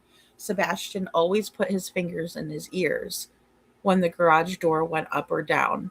Yeah, I know, Liberty, and we talked about that here a lot because I said a sensory issue like that or a fear issue is not going to clear itself up overnight. Yet we see Katie, or yet it's alleged that Katie went straight into the garage and Sebastian didn't get out. So again, that makes me, that leads me to believe that he didn't get home, that he didn't make it home, that there was a handoff on the way home from the Texas Roadhouse. See what I mean? that piece of evidence makes me believe something different. That's how my brain works. That's how I operate. That's how my theories operate. It's not because, like, oh, I just don't like Chris or Katie and I think this, that. No, it's because of that right there. If Sebastian was afraid every other day and that day he wasn't, then why did he stay in the car that day? Did Katie make him stay in the car? Because that would be stupid of her, because that would make him go out of his normal routine. And that raises huge red flags, right? Anytime people deviate from their normal routine, whether they're autistic or not, put that aside. He's a person. It's odd. It is odd. It should always raise red flags and alarm bells. So, yeah, that's what makes me believe that he didn't make it home either, you know? So, oh, he is going to release some more about the light soon. Well, and again, that's my, if Sebastian made it home, it's the lights for me. If Sebastian didn't make it home, then they obviously handed him off. Stop 30 is the place to do it. But also, I have to tell you guys, I went to the Texas Roadhouse back in May, and I walked around the area again, but this time I went by Jonathan's, and I went by the plaza that has, New York Pie Company, Starbucks, and all of that. The only place, excuse me, Vanderbilt Eye Institute, the only place that has a camera, and they have two of them, is Starbucks. So, that, in my opinion, proves he was not in KP's car when she went home. Yeah, absolutely, absolutely. Oh, definitely believe that any one of them, including the step family, are capable of harming Sebastian. Apart from what statistics say, anything is possible, but probable for me is no longer here. Yeah, yeah, I agree with that too, Rogue. And we really need to just follow, the logical steps, right? And what we know to be true. Um, yeah, definitely. Anna Sutter says, I think the 3 a.m. lights are all a play to distract us from when this actually happened. Ooh, that's a good point. That very well could be. I mean, Katie and Chris are like the queen and king of distractions, and they've done it to us from the beginning. SA officer says, I possibly believe the reason why CP had to get back to the RV so quickly is because there was something very important in it. He booked a back to town early that morning to then come back, in my opinion. Right. And why was he gone for 17 hours? You know, what if they never made it home and the 3 a.m. lights were a distraction? See what she's thinking, the same thing, you know? And they may have done that to make him look like he left on his own. Yeah, but why wouldn't she turn? See, this is where I don't understand. And again, Katie's not the smartest tool in the shed, neither is Chris, in my opinion. I unequivocally disagree with Mike Damon on that. Oh, Katie's so intelligent. She's extremely smart. No, she is not. She's far from it. She lacks a lot of common sense, also, in my opinion. But why would, if they were trying to make it look like Sebastian left on his own, why wouldn't she click that flashlight off? Or is she just that stupid? Because I mean, we can clearly see someone go back to the house. So, but then again, she's not the smartest. In my opinion, she could have messed herself over on that one. I love Smiley. Poppy Love says, that they let CP leave town in the RV that wasn't searched, and then parents switched RVs and they took it across country to sell it. Couldn't believe they allowed all they did. Right. Yeah. I mean, I've always thought that they switched the RVs out as well. I mean, I've thought that too. You know. Um, SI officer says Sebastian could have also been swapped at the lot behind, beyond the bushes. Yes, that's where I'm talking about. SI officer, there's no cameras except for Starbucks. And if they didn't check Warsham's cameras or Texas Roadhouse cameras, do you think they're actually going to check the ones at Starbucks? Mm-mm. No, ma'am, I don't think so. I do not think so. And KP could have picked CP up, in my opinion, but who knows? So many possibilities. Well, that's why I would like to know when Katie made it home. Exactly, because how much of a window are we really looking at? Because if she just went straight from point A to point B, then it's got to be the lights or the morning time, right? Because I'm not going to discount what was Mama Socks doing in the area. Um, yeah, when my children went to bed, I knew where they were at. When I had to get something to drink or just to have to use the bathroom, I would check on my children. I mean, and allegedly, according to Seth, the doorknob was off of Sebastian's room. So why didn't she just take a peep in the little peephole she made there? It's weird. Oh, well, thank you. Good night, Jackie. Thank you so much for being here. Rogue says it makes me wonder why. Excuse me. It makes me wonder what is going on in their heads. Those two on Stafford Court are, or was mentally incapable to take care of anyone, especially a disabled child. Right. Well, they don't have the patience or care, and Seth has said that in the beginning. They don't have the patience. Oh, good, Kiki. Okay, fantastic. Good, because I haven't switched over yet. 5:32. Okay, let me grab it. No, no, you're fine. Hey, Jill. Good to see you guys. Let me just catch up and chat here. I want to make sure I'm not missing anything, and I think I got you guys. Oh yeah, they're very manipulative. And DG was with CP when he went back to Nashville. Hmm. Interesting. You know. Yeah, and maybe he was given something and he was asleep. Yeah, I wonder that too. You know, I wonder that too. Okay, let me take a look and see here. Just bear with me. All right. Let's see. Number 532. Let me skip over this little ad here. All right. 532. Oh, I thought it was at the end somewhere, but that was the beginning. Okay, 5. Okay. All right. Give me 1 second. No worries. Don't be sorry. Thanks. I was just like, I can't believe he just said that in her reaction. Okay. Give me 1 second. Yeah. I mean, the reaction, I can't believe they went up there and did that anyway. I mean, it's just like they didn't help themselves. And that's the thing. They think if they come public to defend themselves, it's going to help, but they make it worse almost. Okay. Here we go. To not be forgotten, for him to continue being searched for, and for him to come home.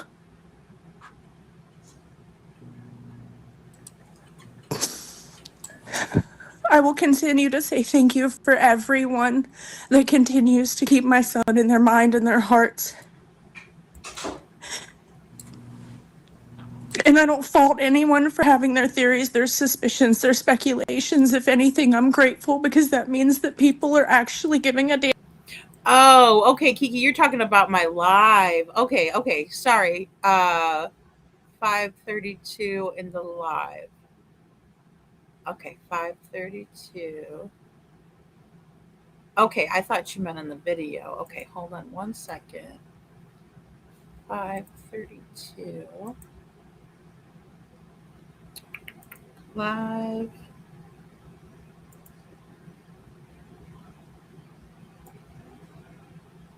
All right. Oopsie daisy. 5:32. Oh. Oh. Well, I wasn't on for 5. I was just on for 5 hours. 5:32. Are you sure about the timestamp? Hey, Coffee Crime and Cats. 5 hours and 32 minutes in.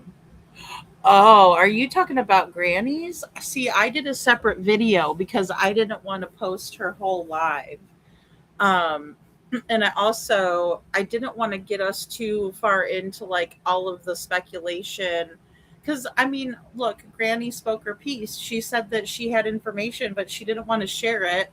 Um, to keep Sebastian's dignity intact. And then she also said that, she didn't want to know the information. You know what I mean? She goes like, I didn't want that information, but she said it several times throughout the live. So I figured, why not, you know, why not just put that part in there, right? Because she says it, and um, so yeah, on hers. If you go to my last video that I made, you'll be able to find it in there. So hello, the real Italian Truth Sleuth 100. Good to see you. I like your avatar. That's gangsta. So Seth believe in our Lord, Crazy Bird. Hey, Crazy Bird. Through him, all things are possible. God, please help Seth bring Sebastian home. Amen.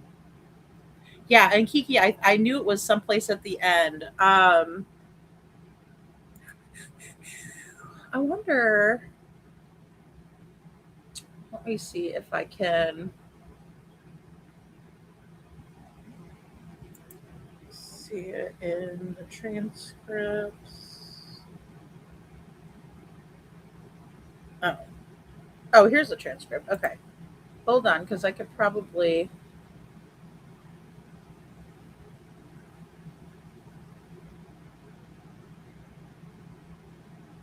Hmm. Okay. Oh no, I don't want to do that one. I knew it was sometime at the end. Let me see. Let me see.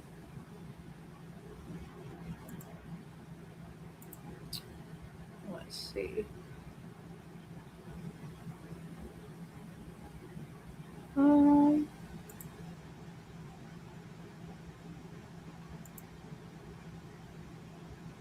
Okay. Let me go ahead and look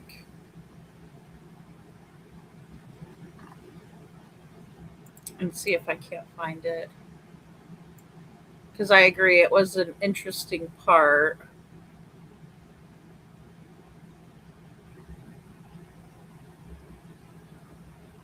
Um, Safe word is what I'm looking for.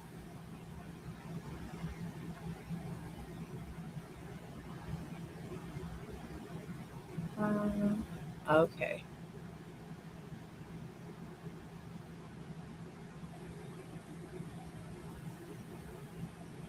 Well, actually, if it was that far into Granny's, it had to have been maybe in the beginning, then, more so.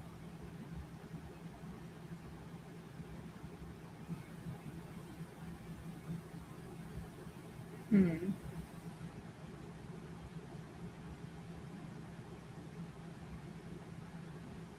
Let's see here. A Lick of Silence. No, I think it was before that.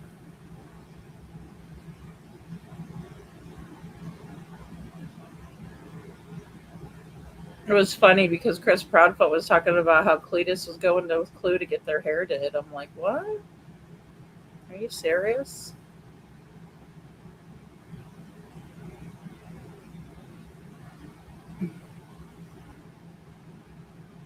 Okay, let me play something for you guys while I look for this. Or if you can find it, Kiki. I'm just looking through the transcripts. Um,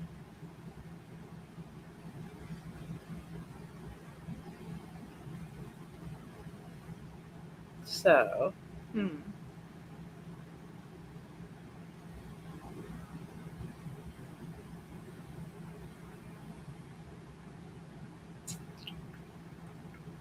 Okay. So let me show you guys this video I shared um, of hindsight. And since we're talking about the Texas Roadhouse, I think this would be a good time to play that one. So just bear with me here.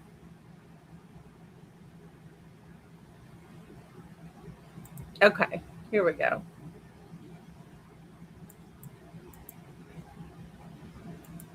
Alrighty, let's go ahead and yeah, there's just so much emotion. Why so much emotion now is right. The real me too. Okay, let me share this with you guys really quick. All right, and this is called allegedly. Now, this is again allegedly he did not go home. Find Sebastian Rogers. It remains our opinion that allegedly Sebastian Rogers did not go home from the Texas Roadhouse. Disclaimer: this video is based upon theoretical hypothesis of personal opinions. Alleged events are for entertainment and commentary purposes only. Okay.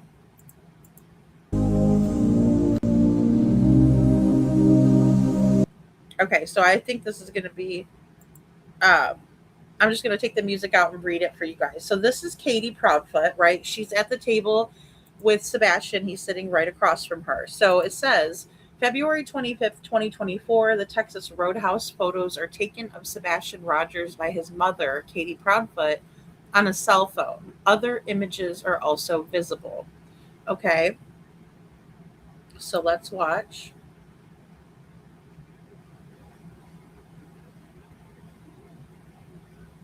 And here she goes. She takes one shot of Sebastian here, and you can see him in the image. I mean, I could just see it with my naked eye, not even zooming it in on it at all. So okay, there's another image taken by Katie,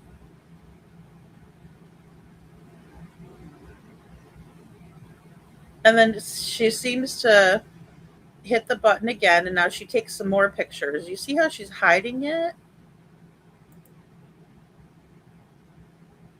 Sorry, let me go back. I think the little play button was over that. And let me do this for us. There you go. Get my big head out of the way for you guys. Okay, so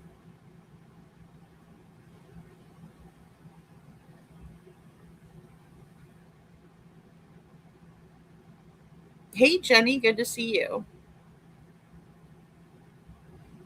This dad's all doing. Are you talking about okay, so we have a stepdad and a dad involved in this situation. Um, Italian sleuth.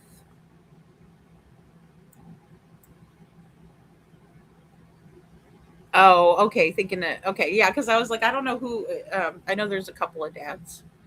Uh, okay, so yeah, again, Katie's taking these pictures. It appears she's sending them to someone. Now, Chris said that she sent him the pictures. Chris said that Katie sent him these pictures because Sebastian, you know, ate everything on his plate. So,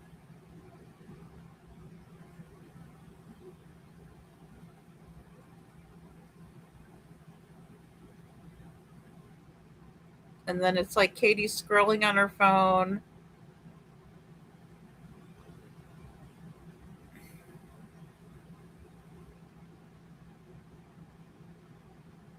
Okay, so 18. Ooh, there's that yellow jacket vehicle at 18:16:53. Yellow coat, arrives at the Texas Roadhouse parking lot in a silver Jeep Wagoneer.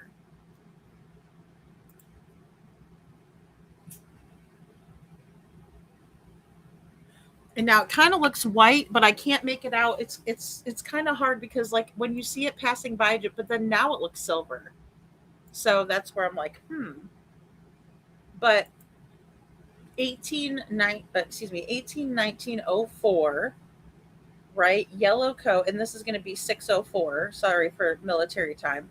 Um, we have the yellow coat arrives at the Texas Roadhouse, right? And then at 181924, so 20 seconds later, they enter the Texas Roadhouse. Okay, and you can see him there. And you guys know my opinion, right? My opinion is that Yellow Jacket has a picture of Sebastian on his phone. Just to let you guys know like where I'm at on this. In hindsight, um, and BMW Coop too. I don't ever want to forget about Coop because she does a lot of work too. And so um, we were all looking at the yellow coat, right? And they were watching his movements on the inside as I was working on the outside, right? And we were kind of putting things together, back when this all came out. And this was over a year ago now. But then we also have this lady, the spitter, the pink spitter, right? And she's kind of odd. A lot of these people are just like hanging out over at the Texas Roadhouse, which is bizarro to me. So 61940, Yellowcoat enters the inside frame and heads towards the restrooms. Okay, and if you come in, this is the kitchen, but over to this side is the door, and you come straight in past the kitchen, and you can go straight back, cross, past the bar, and then the bathrooms are over in this area over here. If you come in and you hang a left, you walk down to where you walk down to where Sebastian and Katie are sitting here. But see him? You see that yellow jacket guy? He, in fact, walks to the bathroom. He doesn't stop at the bar. He doesn't check and, stand over there to watch TV and wait on an order of food or anything like that. He goes straight to the restroom. Why are these people going in the restroom? And this is what makes me wonder, because the green hoodie also goes in the restroom. So did they leave something behind in the restroom? The only thing is green hoodie apparently went into the women's restroom, and I would assume the yellow jacket went into the men's room because he is a man. So that's the only thing that kind of hangs me up there. But why are they all going in the restroom? And then Sebastian also used the restroom. So all three people, there's the yellow jacket leaving, right? So that's again 6:21 in 24 seconds. Yellow coat returns from the restrooms and leaves the inside frame. Okay.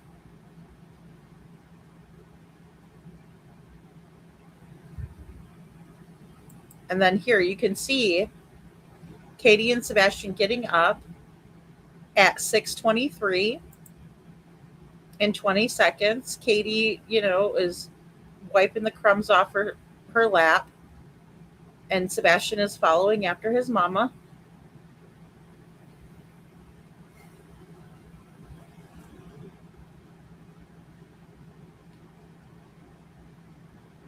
Okay. And then they're seen leaving out at 6:23 and 51 seconds. They all three exit. So it's the yellow coat who was waiting for Katie, in my opinion, and Sebastian in the foyer right there, or foyer, depending on how you guys pronounce it. In the foyer, they're waiting.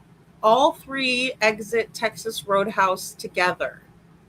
This means that Yellow Coat waited 1 minute and 44 seconds at the inside door for KP to exit altogether. In my opinion, spot on. Spot on. And great work, hindsight, BMW Coupe. Voices of truth. Okay. Now, This is another part I want you guys to focus on really quick because I know a lot of us have seen this before. But they go their separate ways. Here comes Yellow Jacket to go over to this counter. Now, Katie and Sebastian go the opposite way around this pillar. Okay. And Sebastian is about to walk this way. And shortly here, you're going to see this ashtray is like a point of reference because Katie's going to make Sebastian go this way instead of the way that he was normally going to go. See? She stops him where he is and she redirects him. And he is watching Green Hoodie like a hawk. Watching them like a hawk. And he never takes his gaze off of this person. Never, by the way. So then we see this we see this Yellow Jacket guy. It is our belief that upon exit, Yellow Coat was given the phone that Katie was using at the table to take photos of Sebastian, which is, again, very possible because why were they waiting? Hey, Gigi. Hey, Paula. Why were they waiting? There's a reason for all of this, in my opinion. And I believe that Katie could have given him a burner phone. A lot of these phones look like, the burner phones. You can get really nice ones. Touchscreen, they're not all just El Cheapo, type devices. Okay. So again, he's got the phone. We know that. We know that the phone that he possesses has a picture of Sebastian on that or on there. It is there's no doubt in my mind. No doubt. And of course, I sent my findings to the TBI, FBI, and Sumner County Sheriff's Office. I got all that information right over to them. And the same thing went for the Missouri sighting that we thought may have been Sebastian as well. Now, again, he goes over to this counter. And some people will say, well, Lady Freedom, how come he didn't just go straight to his Wagoneer? And it's like, well, I don't know why he didn't. I don't know what the heck this guy's doing, to be honest. But he definitely waited for Katie. And again, a minute and 44 seconds. A minute and 44 seconds. And he's still holding the cell phone. You can see, he's holding it in his left hand. See it? And he's doing something at the window with his right hand.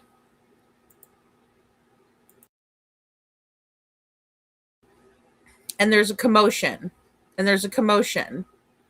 Okay? They both look over. And it looks like the same phone. Now, of course, we can't be 100%, but it looks as if he's looking up the same things Katie was on the phone. Excuse me. So it appears that he is looking up something on the phone.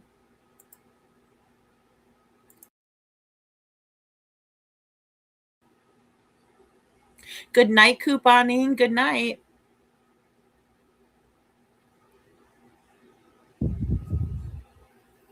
Okay.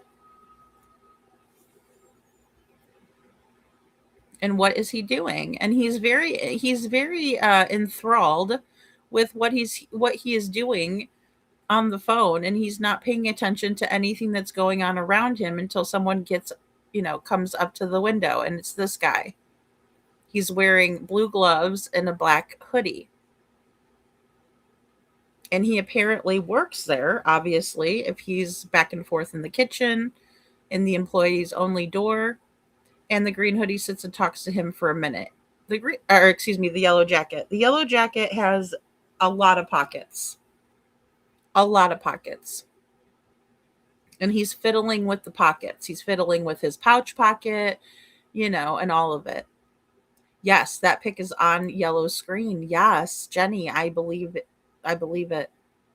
And I didn't at first. I had to zoom in, I had to slow it down, I had to slow it down all the way down.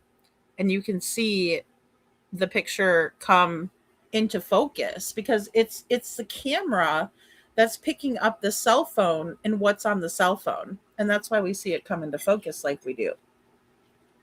In my opinion, it's not moving. It's a still shot, but it's coming into focus. And she could have taken a video. She could have. Um, but again, you can see him fiddling in his pockets. And now he has the phone over here. And now he's using his right hand to fiddle with the phone.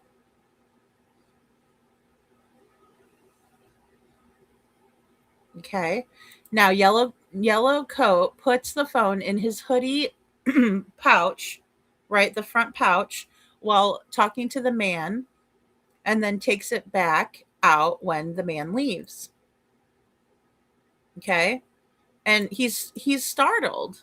He's startled, in my opinion, because he's focused on that phone and what he's doing until the young man comes out with the black hoodie and the gloves, right? And then he starts talking to him. But what's he saying? And who questioned this young man? No one. I know, Sonia. Great question, hon. That's my question too. Have the police spoken to Yellowcoat? Does anyone know? We don't. We don't know. We do not know. And did anybody talk to this young man? Okay. And then you do see what appears to be another phone. Yellowcoat appears to have another phone in his front right pocket. Right? And this is his right hand side. There's the pocket. See him going in there? It is also our belief that Yellowcoat had a heavy black mustache, goatee, as we see in slow motion as he speaks and the mask moves about.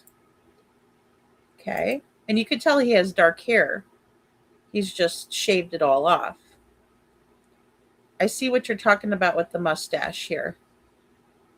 Now, is that a shadow or is that a mustache? Interesting. Interesting. We know he has dark hair because we can see the stubble on his bald head, in my opinion. Okay. Where is Sebastian? Where is Sebastian? $50,000 reward through the FBI. So. Oh, you have a video, Jenny?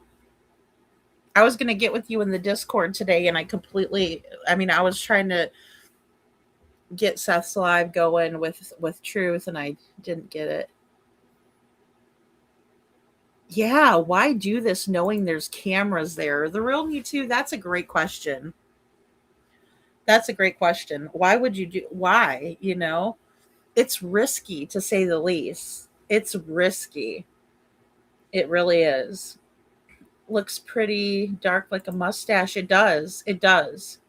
And his eyebrows are very dark. Yeah, they are.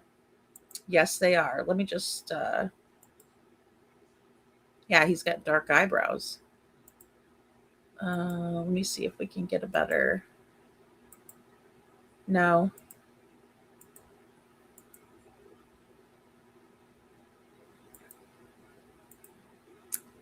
I was hoping to get a better view of him. And I know I have pictures of him on the channel somewhere too. But yeah, he appears to have multiple phones, and the pockets are definitely a giveaway, in my opinion. I think this is the best one that we can see the dark eyebrows in. But yeah, this is also, it seems like, and he's got some stubble going on right here as well that you can see. So again, just great work by Hindsight. And I wanted, in BMW Cube, I wanted to just show you guys that because I thought, hey, that's pretty good. That is pretty good. And, again, reiterating that this all transpired you know, in 1 minute and 44 seconds waiting in that doorway or waiting in the waiting area. Why was he waiting for them? This one is acceptance is the first step. And give me a second here. Said about Let me get it big for you guys. Okay. the things that I said about the code word and what was walked in on and all that, you're going to sit here and tell me to my face that I'm lying and it didn't happen. And with all due respect, I respect the answer Cletus gave me, but every one of y'all should have taken from that exactly what he said. He said, I'm not going to confirm or deny, but we need to talk about this offline. Well, God damn it, if I was lying,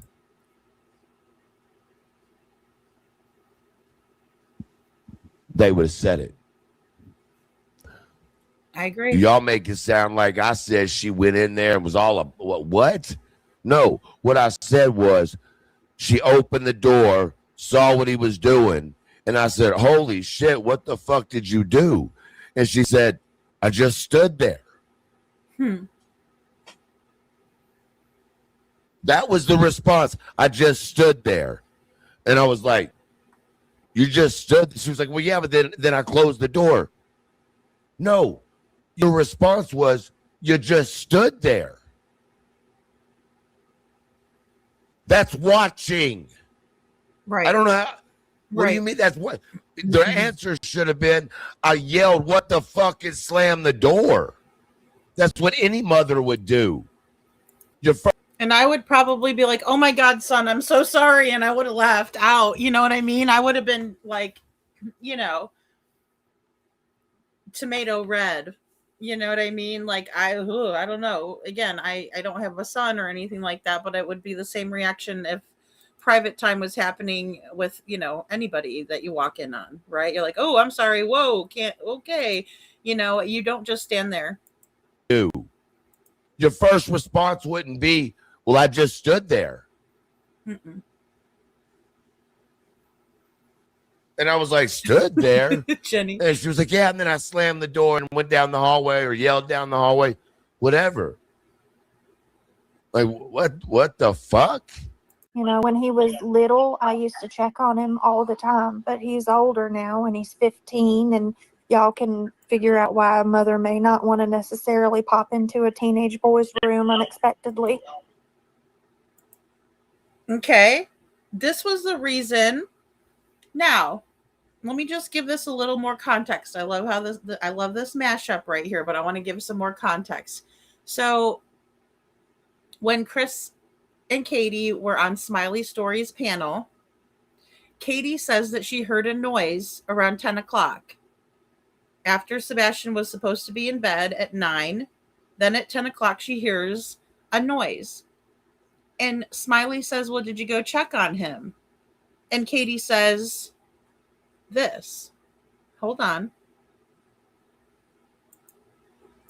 What the fuck?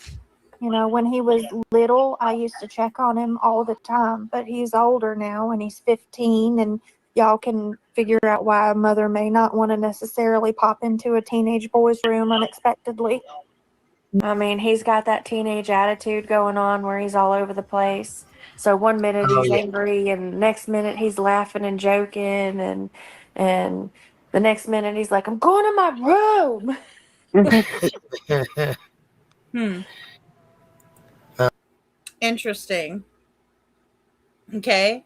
So from the beginning, Katie was trying to paint the narrative that Sebastian would do inappropriate things in his room, and she didn't want to go into his room. And you're right, Jenny, I might just slink off into back to where I came from, for real, tomato red. I've just been like, oh my gosh, I don't know if I could make eye contact for a little while after that one. But I'm just saying, it's just, if anybody's having that private exploration time, we'll just put it that way. SI officer says, who cares? I'm just glad they did do it there so we can see this, in my opinion. Stubble. Yeah, the stubble. Yeah. Yeah, I know. Well, that's true. I mean, I don't know what the deal is, SI officer. I don't know. You know? No, we all can't understand that weirdo. Exactly. Exactly. And Katie is strange like that. I mean, I'm sorry, but she said a lot of freaking weird stuff, in my opinion, just like this right here. I'm going to my room, and well, okay, that's a normal teenage thing, obviously. I mean, I remember like my parents would be like, well, you can't lock your door all the time, because that's what I would do, lock my door, and I'd be in there listening to my music or talking on my phone. I had a cordless phone and everything. And my parents would be like, well, you can't lock your door and da da da. You know what I mean? Stuff like that. Teenagers, they want their privacy, period. They don't want anybody coming in their room unexpectedly. That's understandable. But Katie takes it to a whole new level, in my opinion.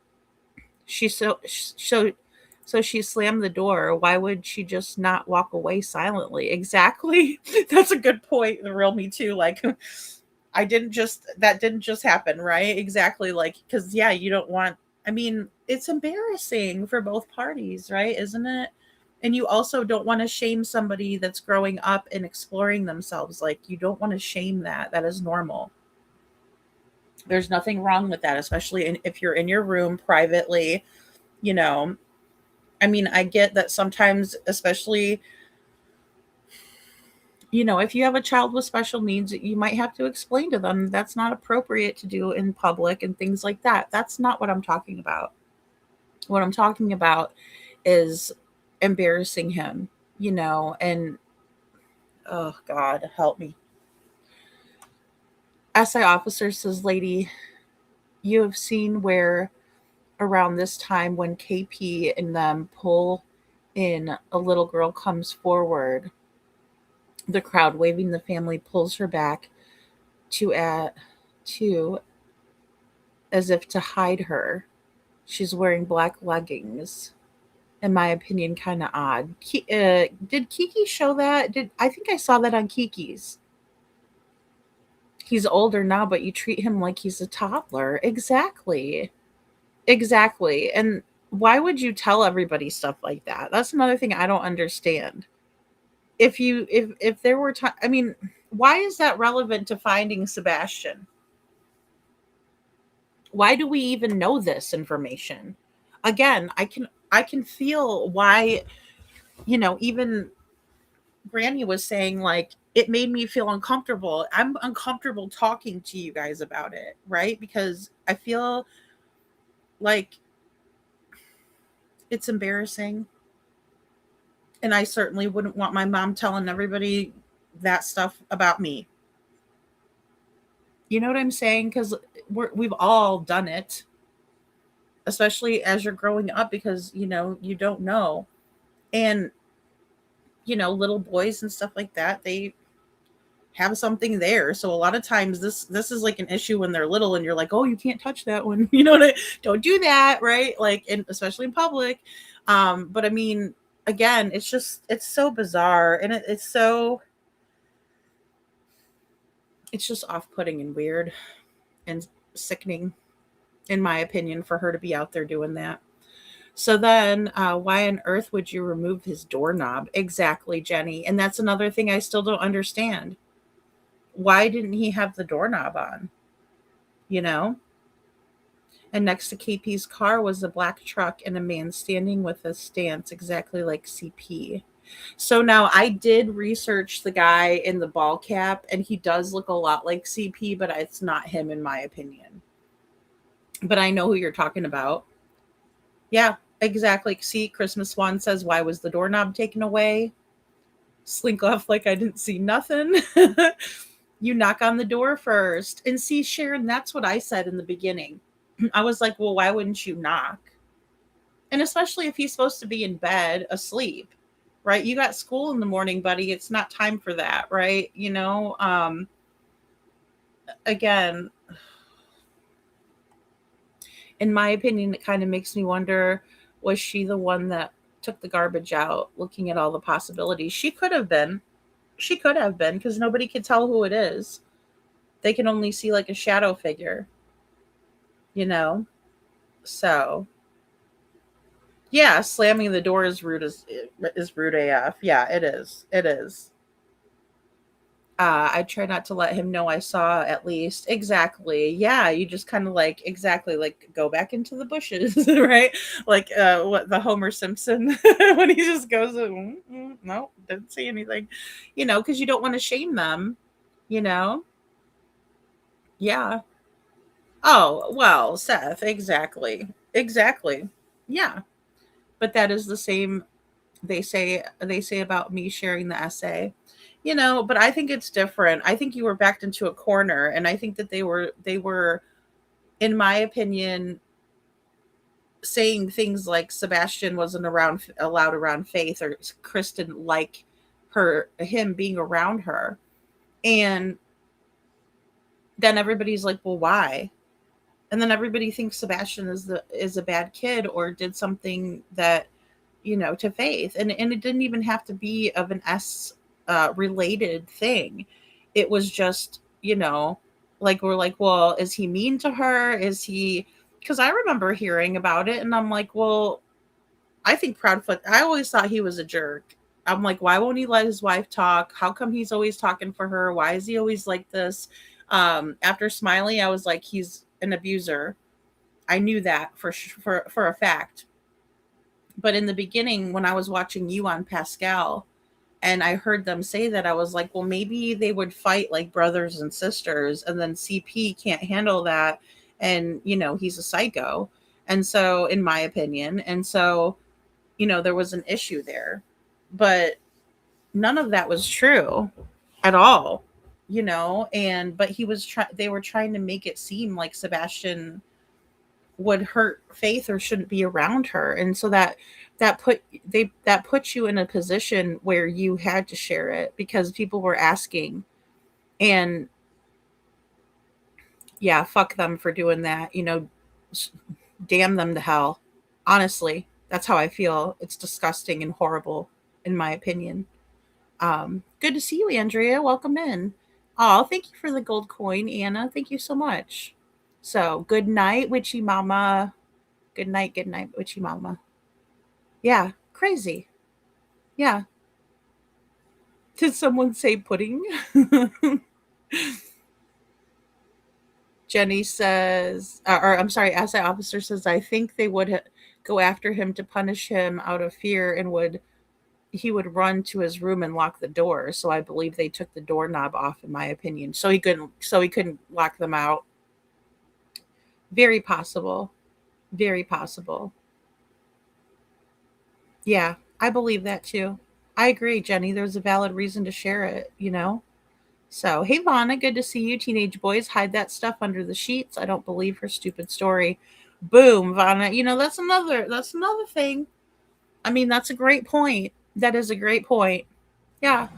I mean, no teenage boy wants to do that in front of their mom. Hello. I'd hope not. There's some effed up crap going on in that house if that's the case. Again, I'm not a boy. I don't have boys as kids. Um, you know, but I mean, I'll tell you, I've never heard a mother talk about that ever with her son. Never. And when Katie said that, I was like, what is she insinuating?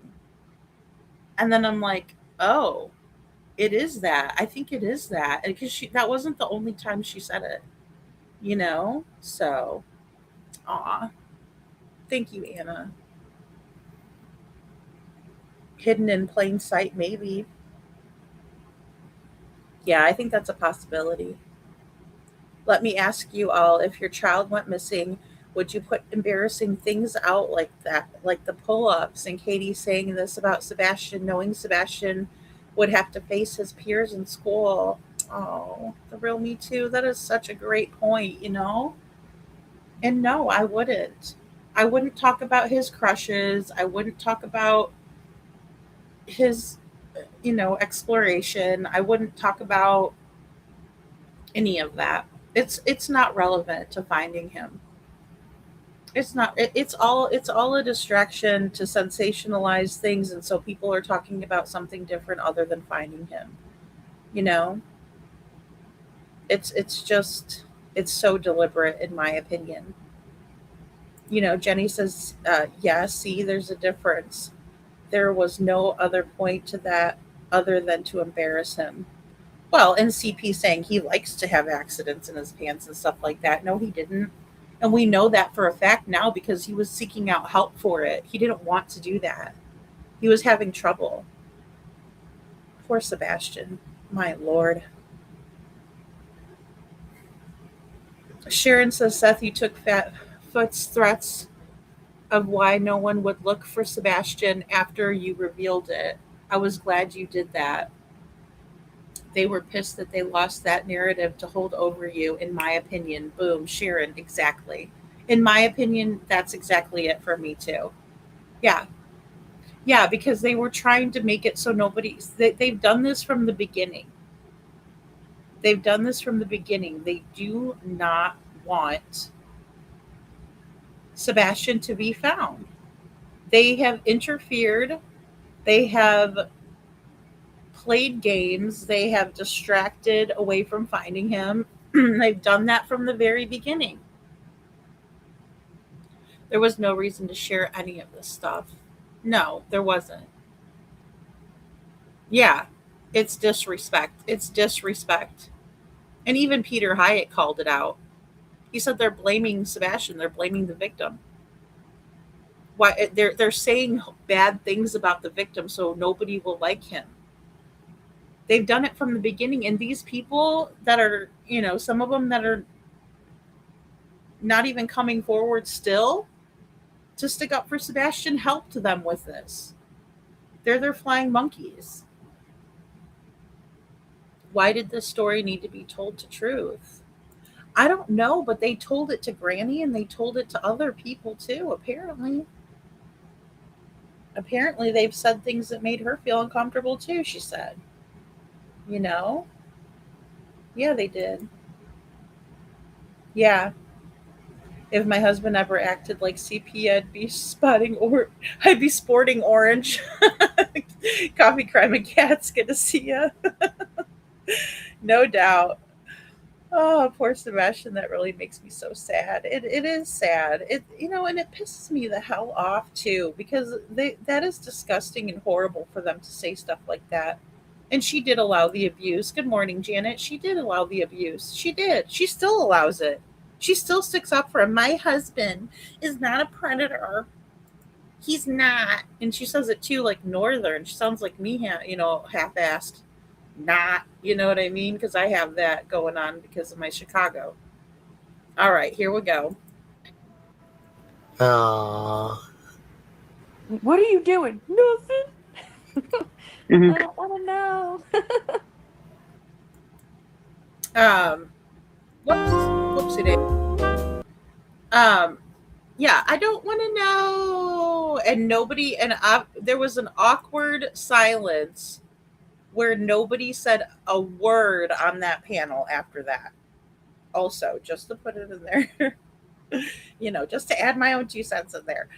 But yeah, there was an awkward silence, and everybody knew that Katie was saying something inappropriate, and everybody felt uncomfortable right there. So you mean to tell me that Truth is wrong for feeling uncomfortable or Granny's wrong for feeling uncomfortable? No, everybody on that panel felt uncomfortable. I don't want to know. Why would you tell people that? Yeah, we do, Brad. We do, Brad. Brad says we need harsher penalties for abusers, both male and female. I agree. I agree. There's no reason why people should be getting away with this. If they're going to do it to their own family members, then they'll do it to anybody. Mark my words. They will do it to anybody. If they're going to do it to their kids, don't ever let those people out. If they're going to do that to their parents, don't ever let those people out. None of them. You're rotten to the core. if you're going to do that to your family, especially your kids. Okay, so he, whoop, here's another one from Truth that Hindsight and BMW Coupe posted that I did not grab. Okay, and I love them because they put the dates.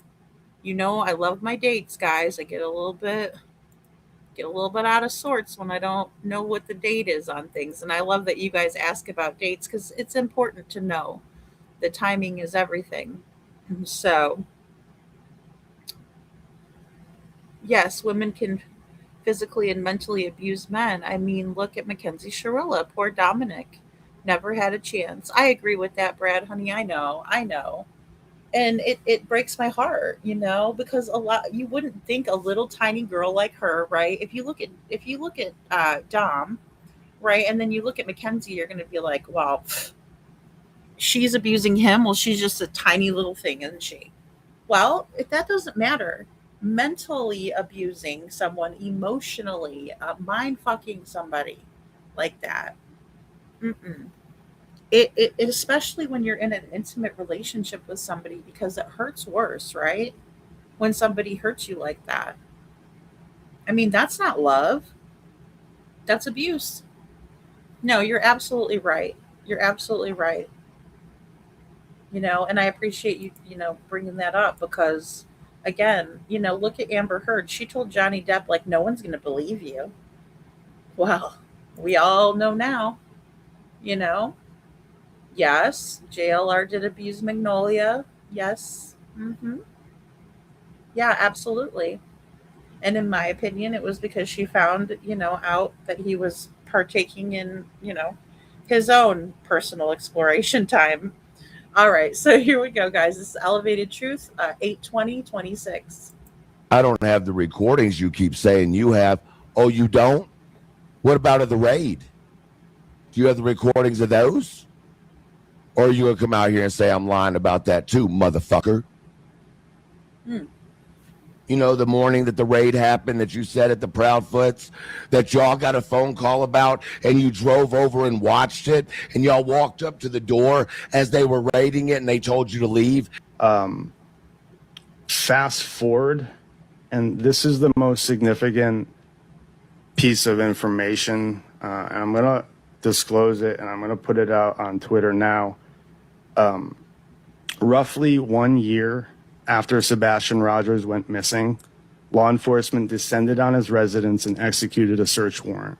Can you show me out at 1008 Stafford Court, warrant criminal? Every legal document that's served is considered a warrant of some sort, Liar. whether it's a subpoena or some type of warrant. They still list it as a warrant. No, It's not a criminal warrant that was served on you guys. This is a subpoena for a court date, correct? Right. It is a subpoena for Betty's criminal court hearing April 16th, which will 9-1.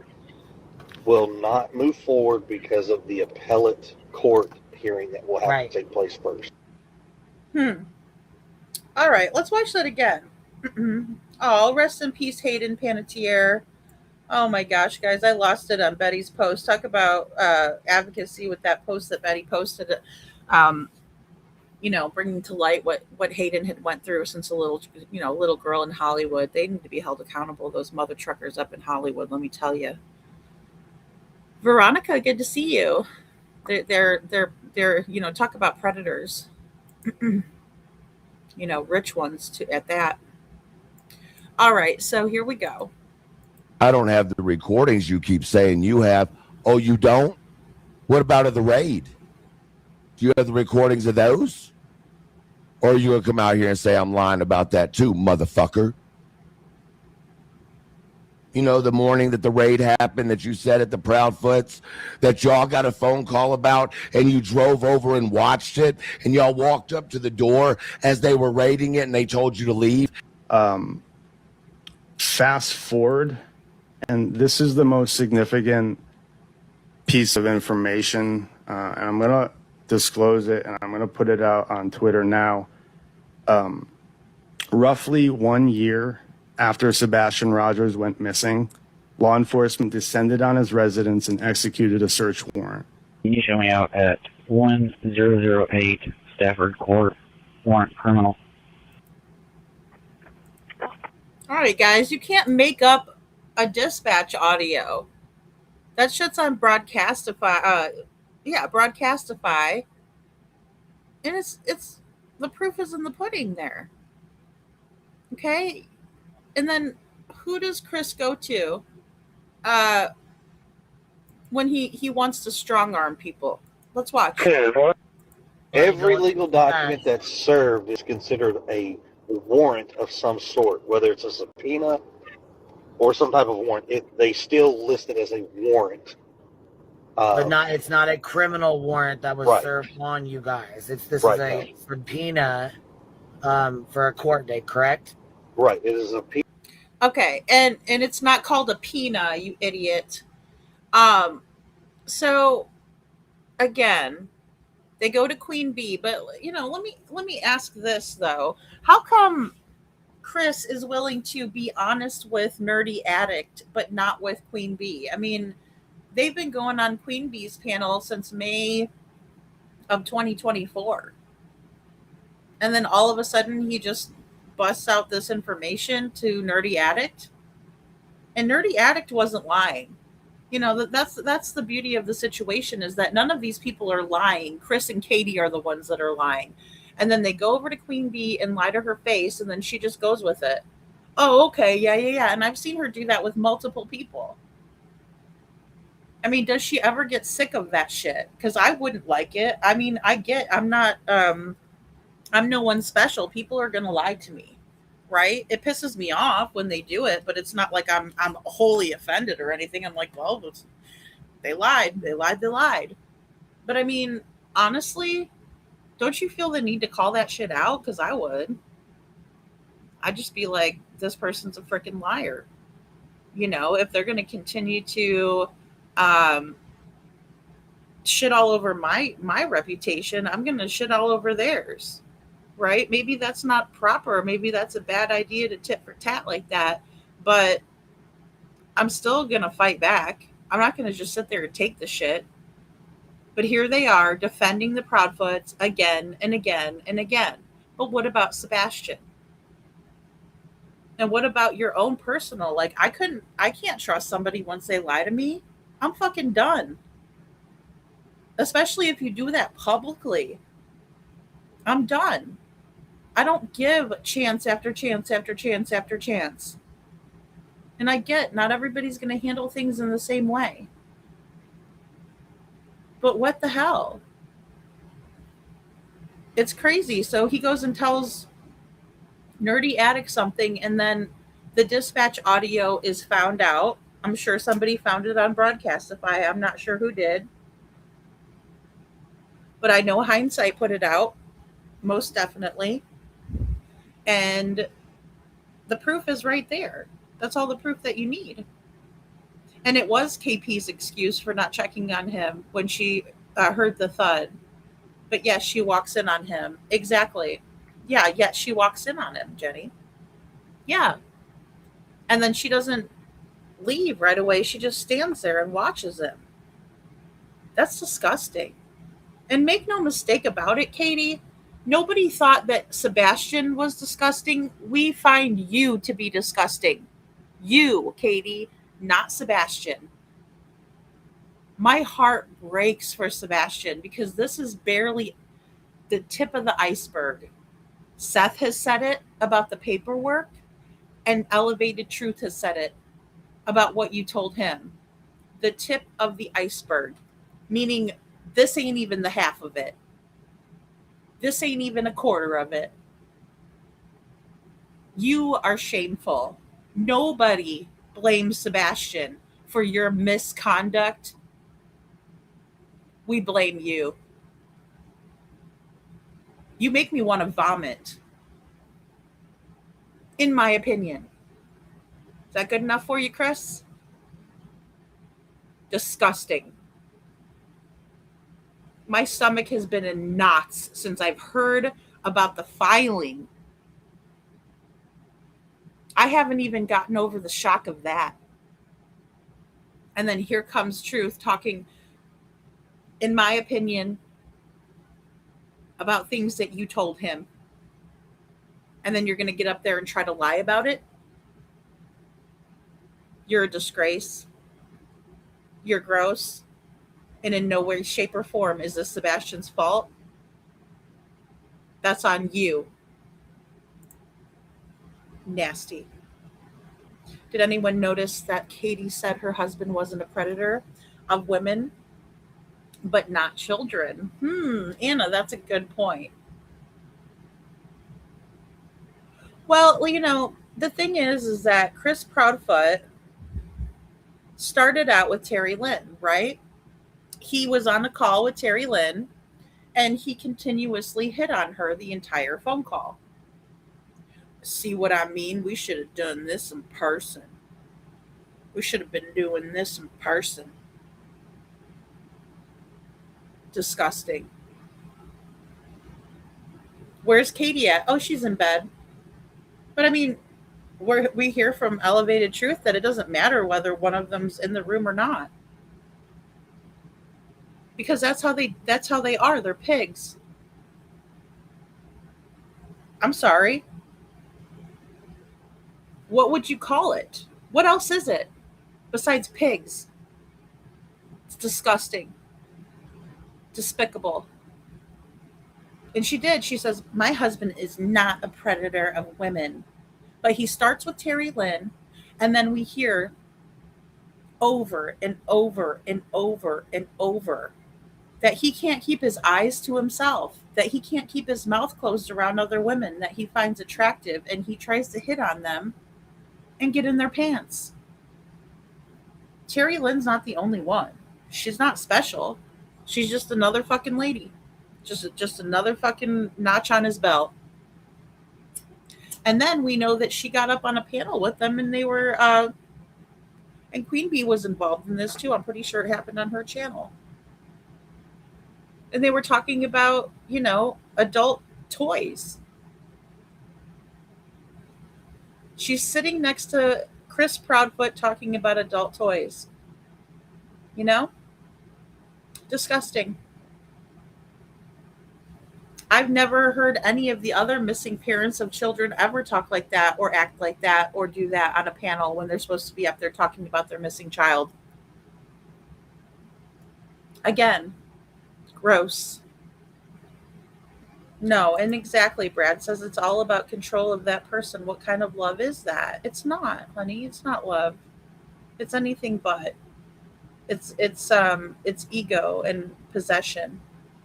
They don't look at the other person as a person. They look at them as property. Janet says you're 100% the real Me Too says, Janet, you're 100% correct, and I refuse to watch JLR. He's a snake. Yeah, I don't like JLR. But I did hear something interesting about he had a relationship with Perez Hilton, and that was interesting. And that was on Nerdy Addict as well. So, yeah, exactly.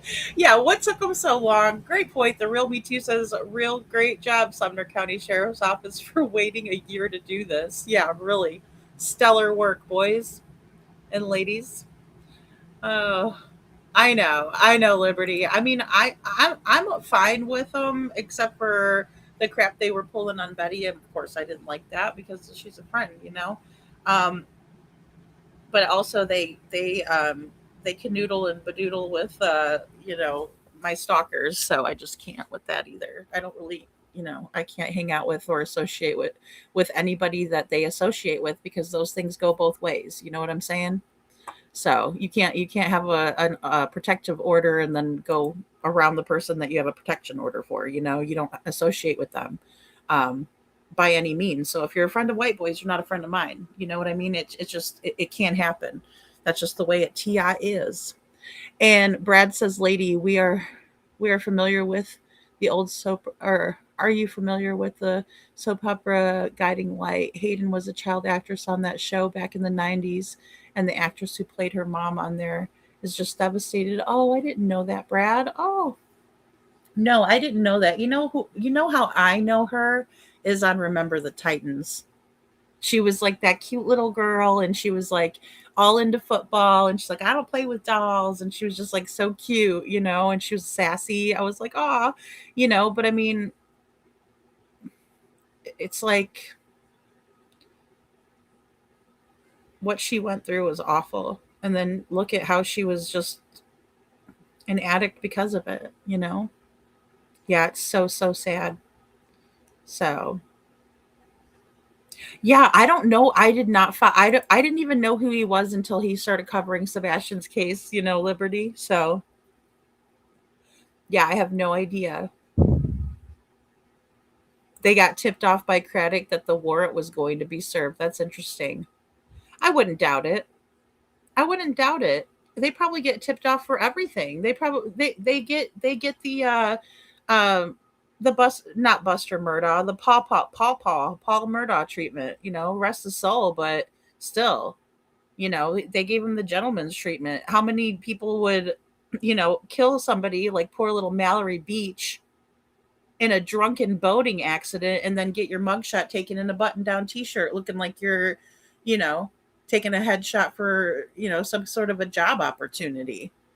They gave him the full-on good old boys treatment, and that's exactly how Sumner County operates. I guarantee it. I've seen it with my own two eyes. I've been there. I felt it. Paige, good to see you, Paige. I think it's because she doesn't know and she doesn't want to look stupid in front of everybody, so she just goes with it. That's probably accurate. And I mean, she does have an open panel. That's true. She has an open panel. So, I mean, when people get up there and say stuff, I mean, it's basically like speak your piece type of a thing. And I mean, that's why I told you guys if you want to know more about, like the ins and outs and what Elevated Truth was talking about, there was people that went on Granny's panel after that, but I didn't want to get too far into the weeds on that. So plus I'm like super behind with everything coming out. So yeah, I don't want to know. Oh yeah. Oh yeah, and we just played that the other night.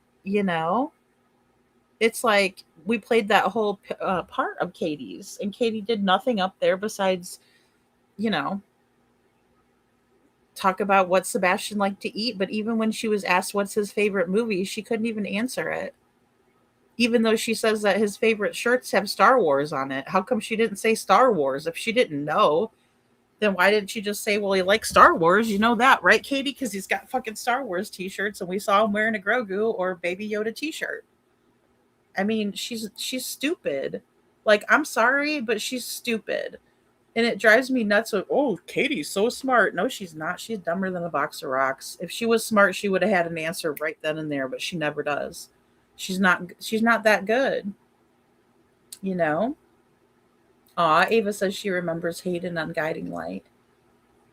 They agree with, I see, because I don't watch a whole lot of soap operas, but that is so sad. They agree with the lies for the clicks and views, and so KP and CP keep coming back.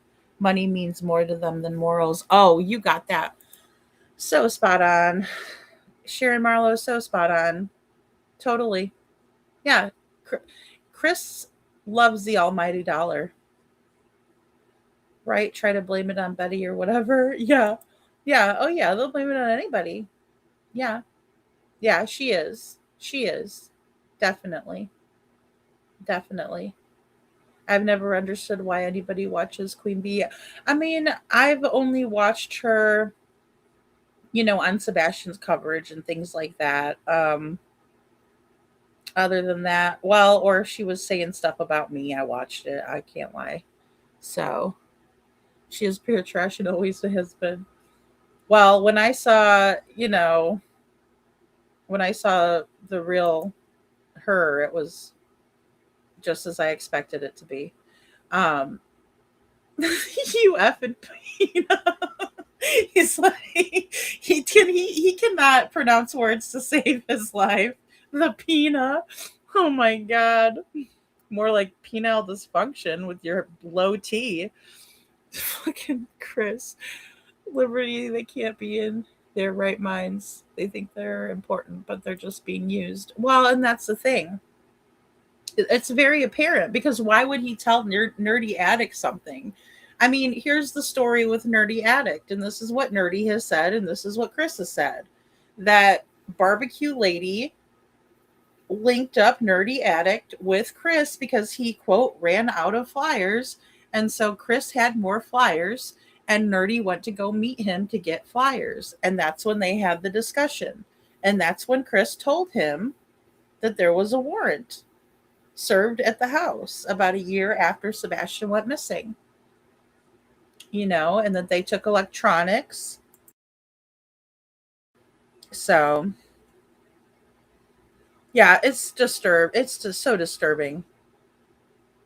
So, no, they need to be well, Katie, I don't know, because I don't know what's in the other two reports, but allegedly it was Chris that was being, abusive towards Sebastian. He should definitely be held accountable. No ifs, ands, or buts, in my opinion. So, oh yeah. Well, yeah, and I mean, I think they go for people like that because that's who they are. And they also go for people like that because they think that they can exploit their substance abuse problems, in my opinion. I agree, Brad. I agree. Because I think he met his match with Katie. I think Katie likes that kind of shit. I think she's right there with him to do all of it. And that's, because of what she's displayed. So. Oh, well, I love Wilbur. Wilbur's different. Wilbur is, the friendly pig. Oh my goodness. You know who I don't like is Charlotte, because I don't like spiders. So F Charlotte. No, I'm just kidding. Pointing the finger is taking the heat off of them. And they're so good at that. They are really good at that, Listen to him and all that he flirts and all that he talks and his mannerisms and mentality. She has to be somewhat of the same to be attracted. Very gross, in my opinion. Well, yeah, because look, that's what she was doing that to Elevated Truth, apparently. He said she was trying so hard to F me. Like, that means that she was, and that she was saying sexual things to him and stuff like that. And he's thinking all the while, like, I thought I was helping you find your missing kid. And now you're over here, trying to get with me, Jessica says that is not true what CP said, that they are all called warrants. Oh, exactly, Jessica. You are so right. Good to see you, hon. And if they raided their home a year ago, there was a major reason that answers Ellie's suspects. Exactly. And I mean, I think that they have been suspects, and law enforcement is lying to the public. I mean, they have lied. That's why nobody trusts them, but they're covering for them, in my opinion. But you're right, though. Yeah, they don't call everything. There's a reason why we have different words to communicate different things in the English language. And a subpoena is different than a warrant. They'll call it a subpoena, not a warrant, Yeah, well, I mean, people flirt back, and that's the thing, show poodles. Some people are attracted to people like Chris. They just are. I mean, I don't know what to say, but I've always found him revolting. And the dispatcher plainly stated criminal. Yes, they did. Well, and if you look on the Sumner County Sheriff's website under Sebastian's case, it says criminal. Well, yeah, because we have a missing child, They know damn well Sebastian didn't go off on his own. They know that. Sheriff Craddock himself said that in the second day, right? February 27th, 2024. I'm not going to say he's barefoot. His mom said that all of his shoes are accounted for, but I'm not going to say he's barefoot. He didn't believe Katie either. So what changed, Craddock? Because day 2, you were singing a different tune. Well, that's why he's on his 5th marriage. True. Very true. He can't keep his snake in the cage. Liberty. No, he cannot. And neither can Katie. Katie's just putting herself all up in the the mix to the worm, a grub worm. Oh my goodness. It's the grub worm who has low T, not me. Oh my God. Paula says, I'm sorry, what young boy doesn't do that as they go through crap? Exactly. It don't make him a bad kid, just normal. I agree, Paula, and that's everybody. You know what I mean? It's anybody as you're growing up. You know, I mean, it's very normal, you know? Swamp slugs. Truth implied that they were more than one raid. Wonder if it's true. I do remember him saying that, Lover Girl, because well, he was saying there was a couple just in that clip as well. He's like, what about those videos that you guys have? But like, here's the thing. How did they know? Did Katie like text Clue and let her know that they were being raided? Like right then and there? I mean, I know they're good friends. So maybe she texted her like, fuck, we're being raided. And you know, Clue likes to say that she's a gangster. Well, she says gangster. Gangster. I'm a gangster, you know. So maybe she thought it was gangster of Katie to you know, get raided. I mean, these people think that's cool. You know, most people would be embarrassed by that. Most people would be like, fuck, I got raided. Not them. You know, so how did Clue know that she, you know, how did she know if she pulled up over there and they're being raided, or did Katie and Clue have a girls' night planned or something like that, and she just so happened to be on her way over there? I mean, that's you know, possibility too. But trying to get the, you know, fair and truthful answers out of these people is like pulling teeth. You know, we're never going to get it. Clue has lied so many times. I mean, she lied that night. That's what I was really surprised about too, is the night that she did that shit with Chris and he came up on her panel acting like Sling Blade and everything. You know, she's like, "Oh, who is this? Oh, Chris? Oh, is this Chris?" No. You knew damn well who it was, and at the end of her live she said, "Oh yeah, he was doing all kinds of impersonations. You should hear him do Jim Carrey." "Oh, I thought you didn't know that it was Chris." That's all a setup. You know, they do all that. It's all for show, you know? Hello, Detroit. Detroit says she played the cheerleader that couldn't die in the Heroes TV. Yes, in Heroes. I did watch her in Heroes. I didn't watch Nashville. I never watched Nashville. I liked Heroes though, because that's, you know, a lot of that comic book stuff is my jam. So all I see is cluster B personality disorders and all these people. Yeah, the dark triad, Liberty. They're definitely all on the dark triad, which is scary because you know, it used to be like very rare and now it's everywhere, you know. Narcissists as far as the eye can see. The Real Me Too says when a reporter asks Katie about Sebastian, she pauses and had to think about it. Someone asks me about my kids. You won't be able to shut me up. I know. Well, and there should be like a lot of stories, right? Like if somebody's like, what's your favorite story? Well, gosh, how much time do you have? You know, especially if you're missing somebody, you know, it's like you just want to talk about them all the time, you know? So, hey, Holly. Smart and fit. Okay. Yeah, Nerdy is not a good guy at all, Liberty says.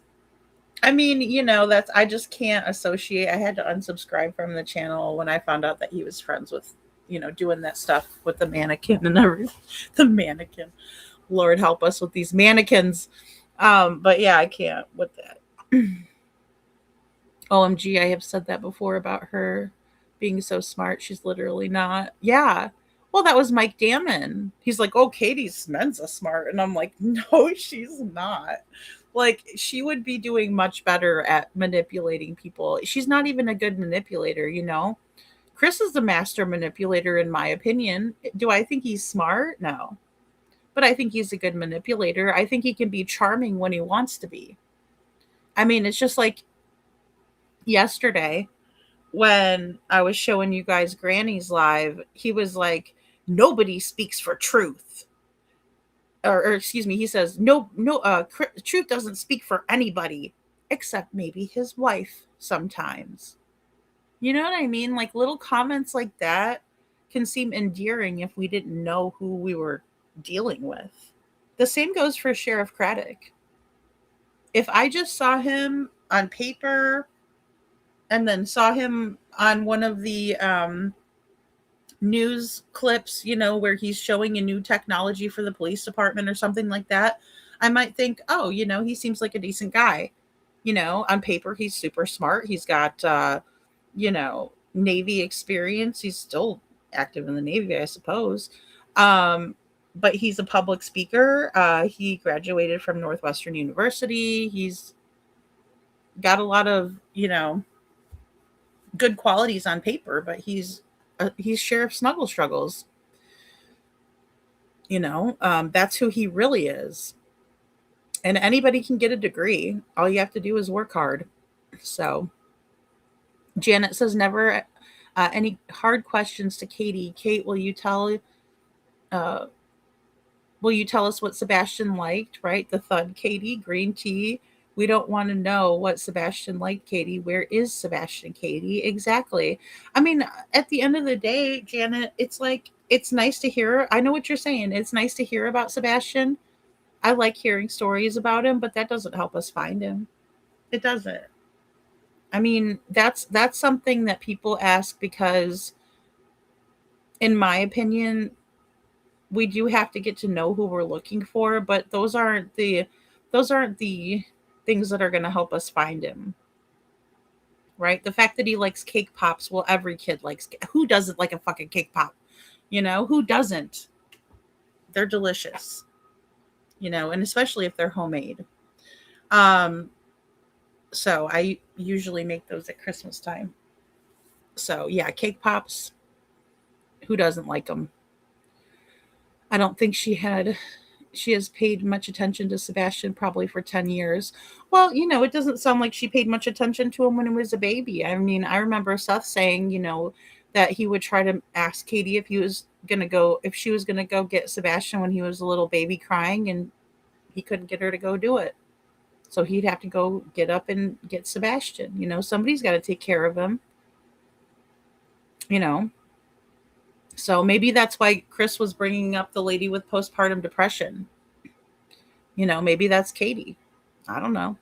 He likes to talk about people that are, unalive their kids and stuff like that. I mean, and then comparing themselves to that person. That was a bad comparison, in my opinion, especially if you're trying to convince us that you don't have any involvement.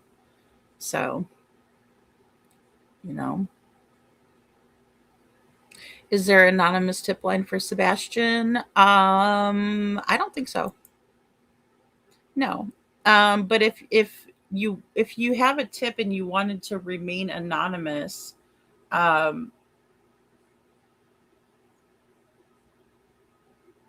mean, I would think that the FBI would be also an anonymous tip line. I don't think the FBI isn't going to blast somebody. But that's a good question, Christmas Swan. But they're not going to blast somebody and say, well, this person gave me all the information, right? I mean, you might get a reward if it leads to an arrest and conviction.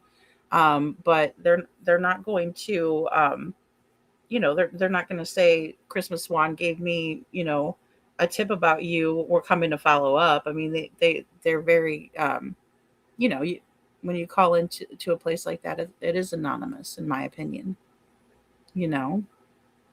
So the tip line is call the FBI first or 911 if you see them. Yeah, definitely. Yeah, because time is of the essence, and you can stay. Thank you, the real me too. Yeah, you could stay anonymous. And then also, yeah, thank you, Bo and Seth. Also, www.missingkids.org. So, NCMC. D and Arson, good to see you. If you support the hands that are evil, that makes you just as bad. I agree. Yeah, that's why I think Katie's just as bad as Chris is. I do. Yeah, because she allowed for it, and then she also stuck up for Chris and didn't stick up for her son when she really could have told that DCS worker, yeah, he is abusing my son. And I don't know how to get out of this. I'm scared. She didn't do that because she wasn't scared. She was abusing him right along with him, in my opinion. You know, so we'll have to see. More and more will come out. But any mother that walks in on their son doing that, they don't just stand there and watch them do that. That's disgusting. And again, she's a pig. So, yes, Bo, exactly. You guys got it. You guys got it. So, you got some false teeth? All right, Joe. Well, way to go. That's amazing. I'm glad to hear that. But she can tell you your doom in a web. Oh, Charlotte. Oh my goodness, that's funny. But she can tell you your doom in a web. Oh my goodness. Lady, I agree. Katie is right there with him to do all that shit. Well, I mean, why did she allow for it? I'm telling you what, I would end up in jail. I would. His bags would be packed and he'd be kicked out of the house. I don't care whose name is on the mortgage or what, or my ass would be gone. She had a vehicle. And that's the thing about Katie. She has a job. She has a vehicle. Go get an efficiency apartment. Go get a 2-bedroom apartment. Whatever you have to do. But the fact of the matter is Katie and Chris are one and the same. And it took me a long time to come to that realization because I didn't want to. I didn't want to believe that Katie was behind all of this. Right? I felt sorry for her for the longest time, thinking that she was an abused and battered woman, and that she was really like screwed up in the cabeza because of it. Right? She's screwed like that because she dealt with the abuse as a kid from her own mom. And I'm not going to get into that, but that's just the fact of the matter. And then she's with Seth. They were together for like 10 years. Has a child with him, and then she decides to leave. And people do this all the time. They cheat down, and she leaves Seth for this freaking complete waste of space, in my opinion. you know but she likes it. She gets right in on it. When I heard that she was in on all of that stuff with Nina and filming her at the airport and all of that kind of stuff, a good person doesn't do that. Somebody that is abused might do that out of fear, but she doesn't sit there and laugh about it. Katie's a bully too. So, and maybe that's where the connection came in, Liberty. Nerdy has been connected to SF for years. Yeah, yeah. And that's a very possible, because of that barbecue lady story. I was like, I don't know. I kind of thought they were trying to make Chris look good because Terry Lynn did the same thing. She's like, oh, Chris and Katie showed up with all kinds of flyers, and it's like, okay, big deal. That's what they should be doing. Did they offer to go out there and help you with them, or did they skip out and go to you know, a bike shop, or a bike rally, or a casino, or whatever? I mean, you name it, they've done it, except for finding Sebastian, in my opinion. you know Liberty says, I don't know if people have done any study on dysfunctional families, etc. I have, and people who grow up in dysfunctional families will find each other always. They can find a room, or they can be in a room of 10,000 people and will always link up because they are only comfortable with people who are dysfunctional like themselves. I agree with that, Liberty. I agree with that. I mean, here's the thing about comfortability and familiar feelings and people, places, and things, right? With somebody who's been abused and has lived in dysfunction, they find that feeling to be normal. They've normalized it, and so Even if they want to get out of it, it's very difficult for them to get out of it, you know? Um, it's like a toxicity magnet or something, you know? So, no, Brad. No, God no. He's never had the chance. You know what I mean? He's never had the chance. I don't I've never, like I said, I've never talked to him. I've never even seen him. You know what I mean? And I hope I don't ever. But, you know, I know before I went to Pig Fest, people were teasing me about it, but, that was just a joke. It was just kind of funny. But Ava says, Christmas Swan, you cannot, or Christmas Swan, you can contact the FBI and remain anonymous, even 911. They'll ask for your name, but you don't have to give it. Exactly. Thank you, Ava. I was thinking the same thing. I just want to, I'm glad that you clarified that too, though. Um, Paula says, hell no, and you don't embarrass them as they're growing up to give them a complex either. Yeah, because if you shame them, into thinking that's wrong, I mean, in my opinion, that is wrong. Obviously, you have to have a conversation, there's a time and a place for that, blah, blah, blah.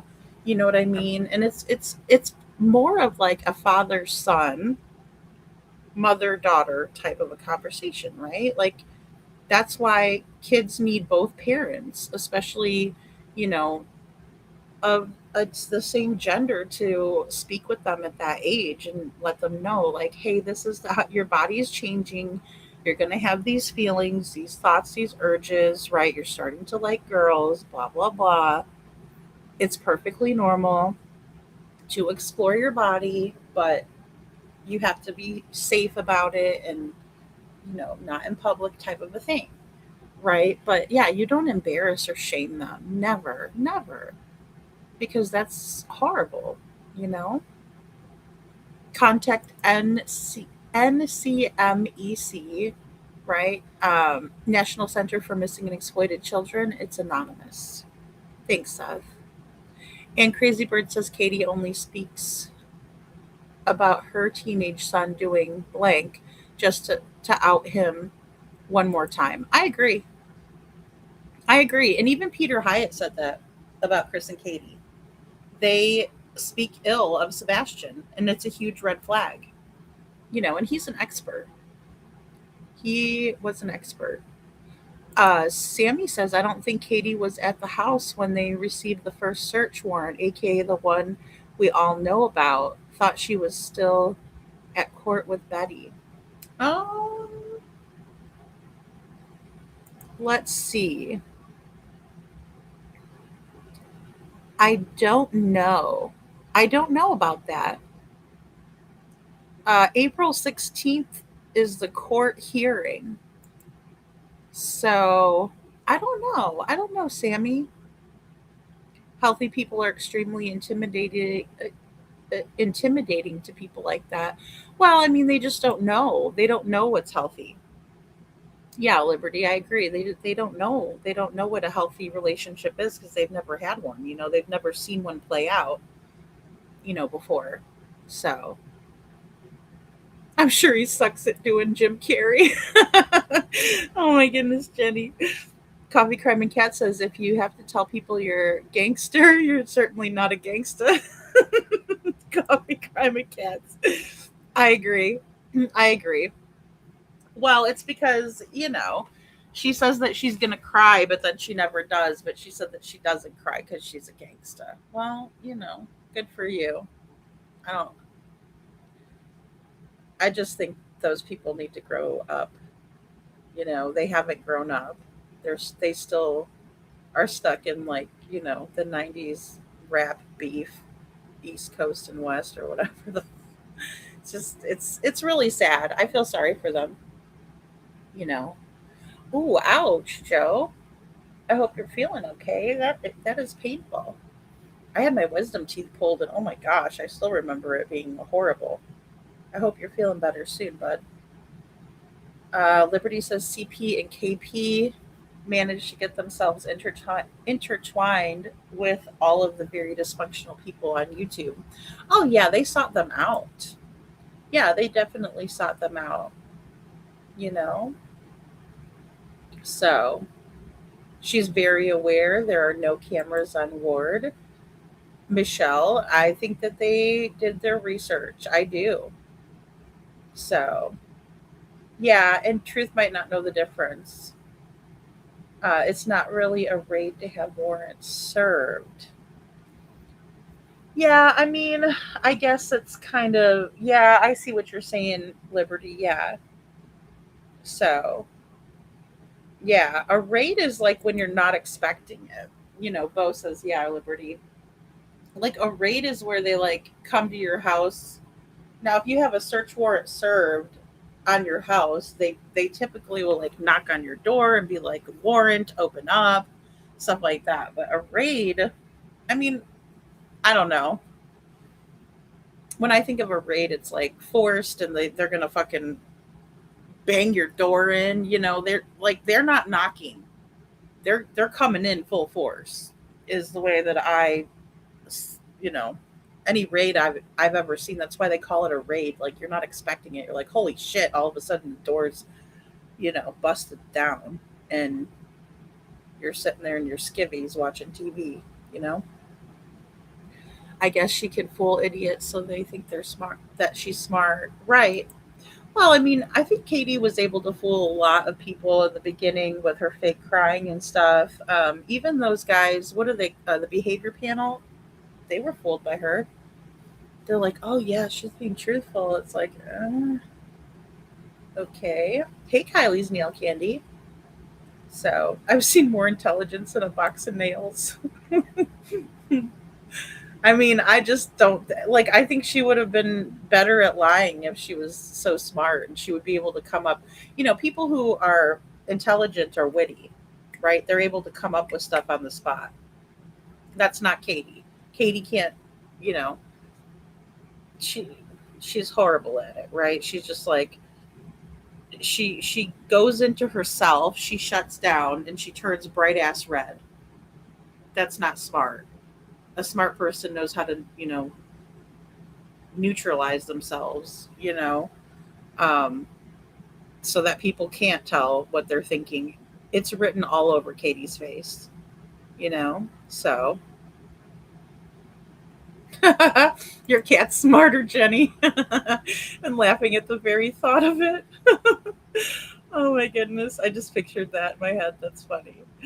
There's also a difference between common sense and intelligence, and they have neither. Well, and that's very true. Yeah, big part of it, right? And I mean, I'm not saying that Katie, can't pass I mean, she's technical, right? You could tell that her brain, her line of work, what she does, she's good with electronics and stuff like that. That doesn't make her a fucking mastermind of anything. If anything, she studies and she passes the test. I mean, it's not that difficult, you know? Oh, Little Miss Sharon. Little Miss Sharon says, Lady Freedom, my comment from before, Truth said he has a text message from Cletus saying that the drone pic was a photo op. Yeah, did he show it though, Little Miss Sharon? I haven't been able to find a clip of it. And see, he did like, oh gosh, I don't even know. In the last week, and I don't follow him, regularly. And especially Kick, it's hard, like I'm not on Kick a lot. I have a Kick account. I don't even think any of you guys follow me over there, but please do in case we do go live anytime on Kick. But yeah, I mean, and on Kick it's different because you can't just upload videos over there. You got to go live. So if you go live on Kick, you're live on Kick. Um, So there's that part of it where that's why another reason I don't go over there. But he was live the one day for hours, and then he took a break, and then he came back up and was live again. So, and I mean, no shade, I've done that over here, and really I'd like to do 2 lives a day. So, because we got day crew and stuff. He checks all the boxes for sheriff, but as a human with morals, not so much. Right. who wants to be known as Snuggle Struggles and just act normal in public? The whole town must know by now. I would hope so. But I don't think they do. I think a lot of those people like to put their head in bury their head in the sand, and then a lot of times with the good old boy system, people are offended by you, not you, but people are offended when someone talks bad about their town, especially an outsider. Like, well, stay out if you don't like it, or we don't care what you guys say. You don't live here anyway, like that sort of thing. So, I've unfortunately lived in an area that was exactly like Sumner County. Sumner County is a little nicer than Springfield, Missouri, but it's a little newer, but less meth, or excuse me, less mathematics, in my opinion. From what I have observed, there's nicer, more affluent areas. And it is a nice area, and a lot of the houses were cute and stuff. I mean, I said that when Jen and I were driving around.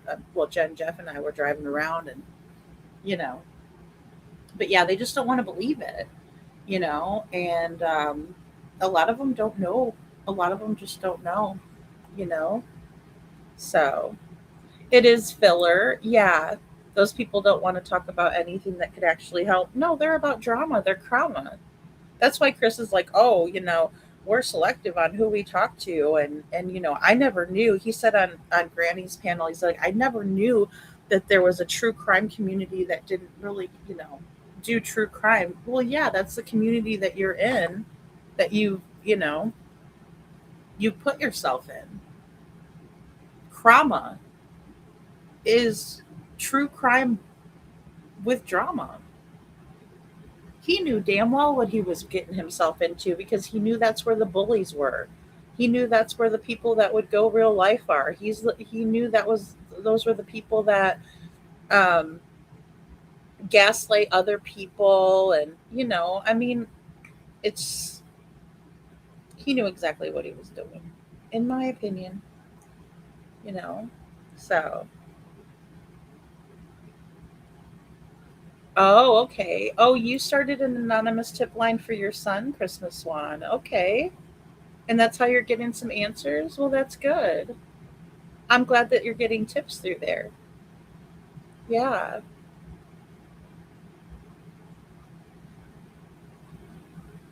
Yeah. And I mean, a lot of the times, well, I know that when I called in a tip for Devlin Tate's case, they wanted me to give like all my personal information. And I said that I just wanted to remain anonymous. And I mean, the cop didn't really like that, but he accepted it. I mean, he was like, well, you want me to help you, but you don't want to give me your information? And I was like, well, I'd rather not. Do I have to? And he's like, well, not really. But and I'm like, well, then, you know. So, yeah, I can see you, Bo. Yeah. Nothing to see, Craddock, right? Janet, exactly. You know. Oh, guys, did we reach 100 likes? You guys are amazing. Thank you so much. Wow. Wow, you guys are awesome. And thank you, mods, as well, because I know you guys work really hard to get us to 100. Aw, that's so fantastic. Thank you very much. So, yeah. You mean on your channel, or did you post something, or Facebook? Sammy says, agree. Something changed early on, and someone got to Craddock. There's a clear point where you can see he becomes aware the story is a lie, looks defeated and sad, but then acts like his hands are tied. Yeah, Sammy, I know what you're saying. I know what you're saying. I agree. And that's why I was kind of wondering, is it all Craddock? But then again, you know, I still think it's odd that Sonny Weatherford's untimely passing. So, oh, okay. Oh, your TV's not showing it. You know what was really great when I called the FBI about the person on Jen's channel saying Sebastian was at that house in Kentucky. Well, good. Well, good.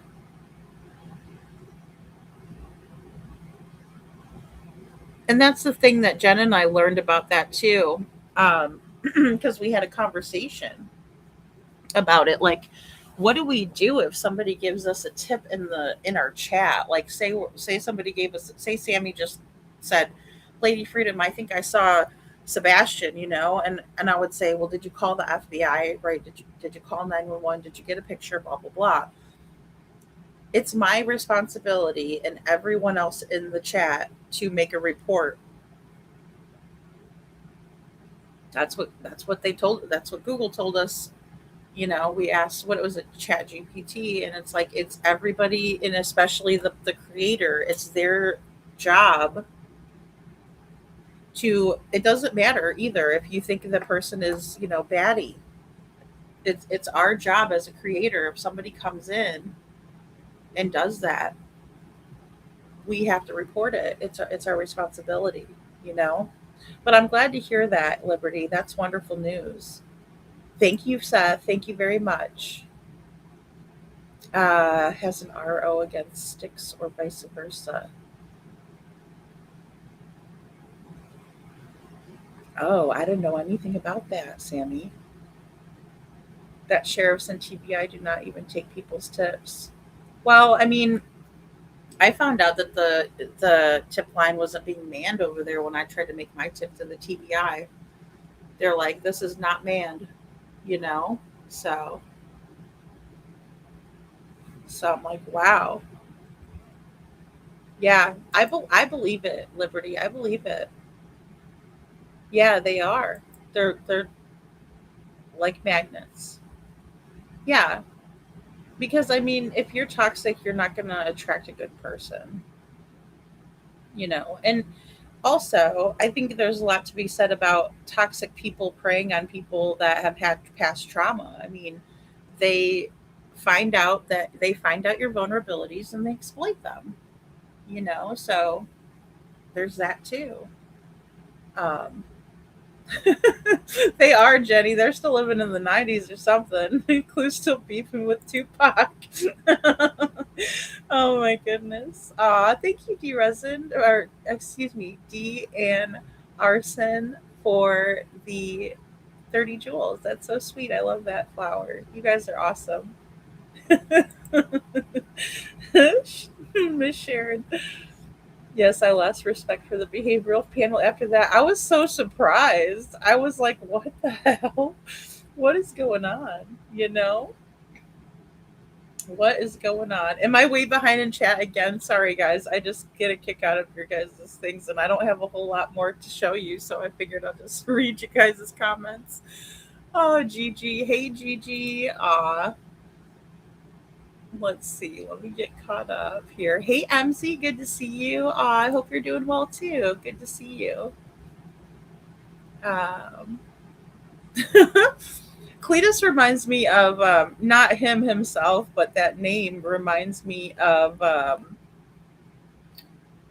whatchamacallit, the Hercules.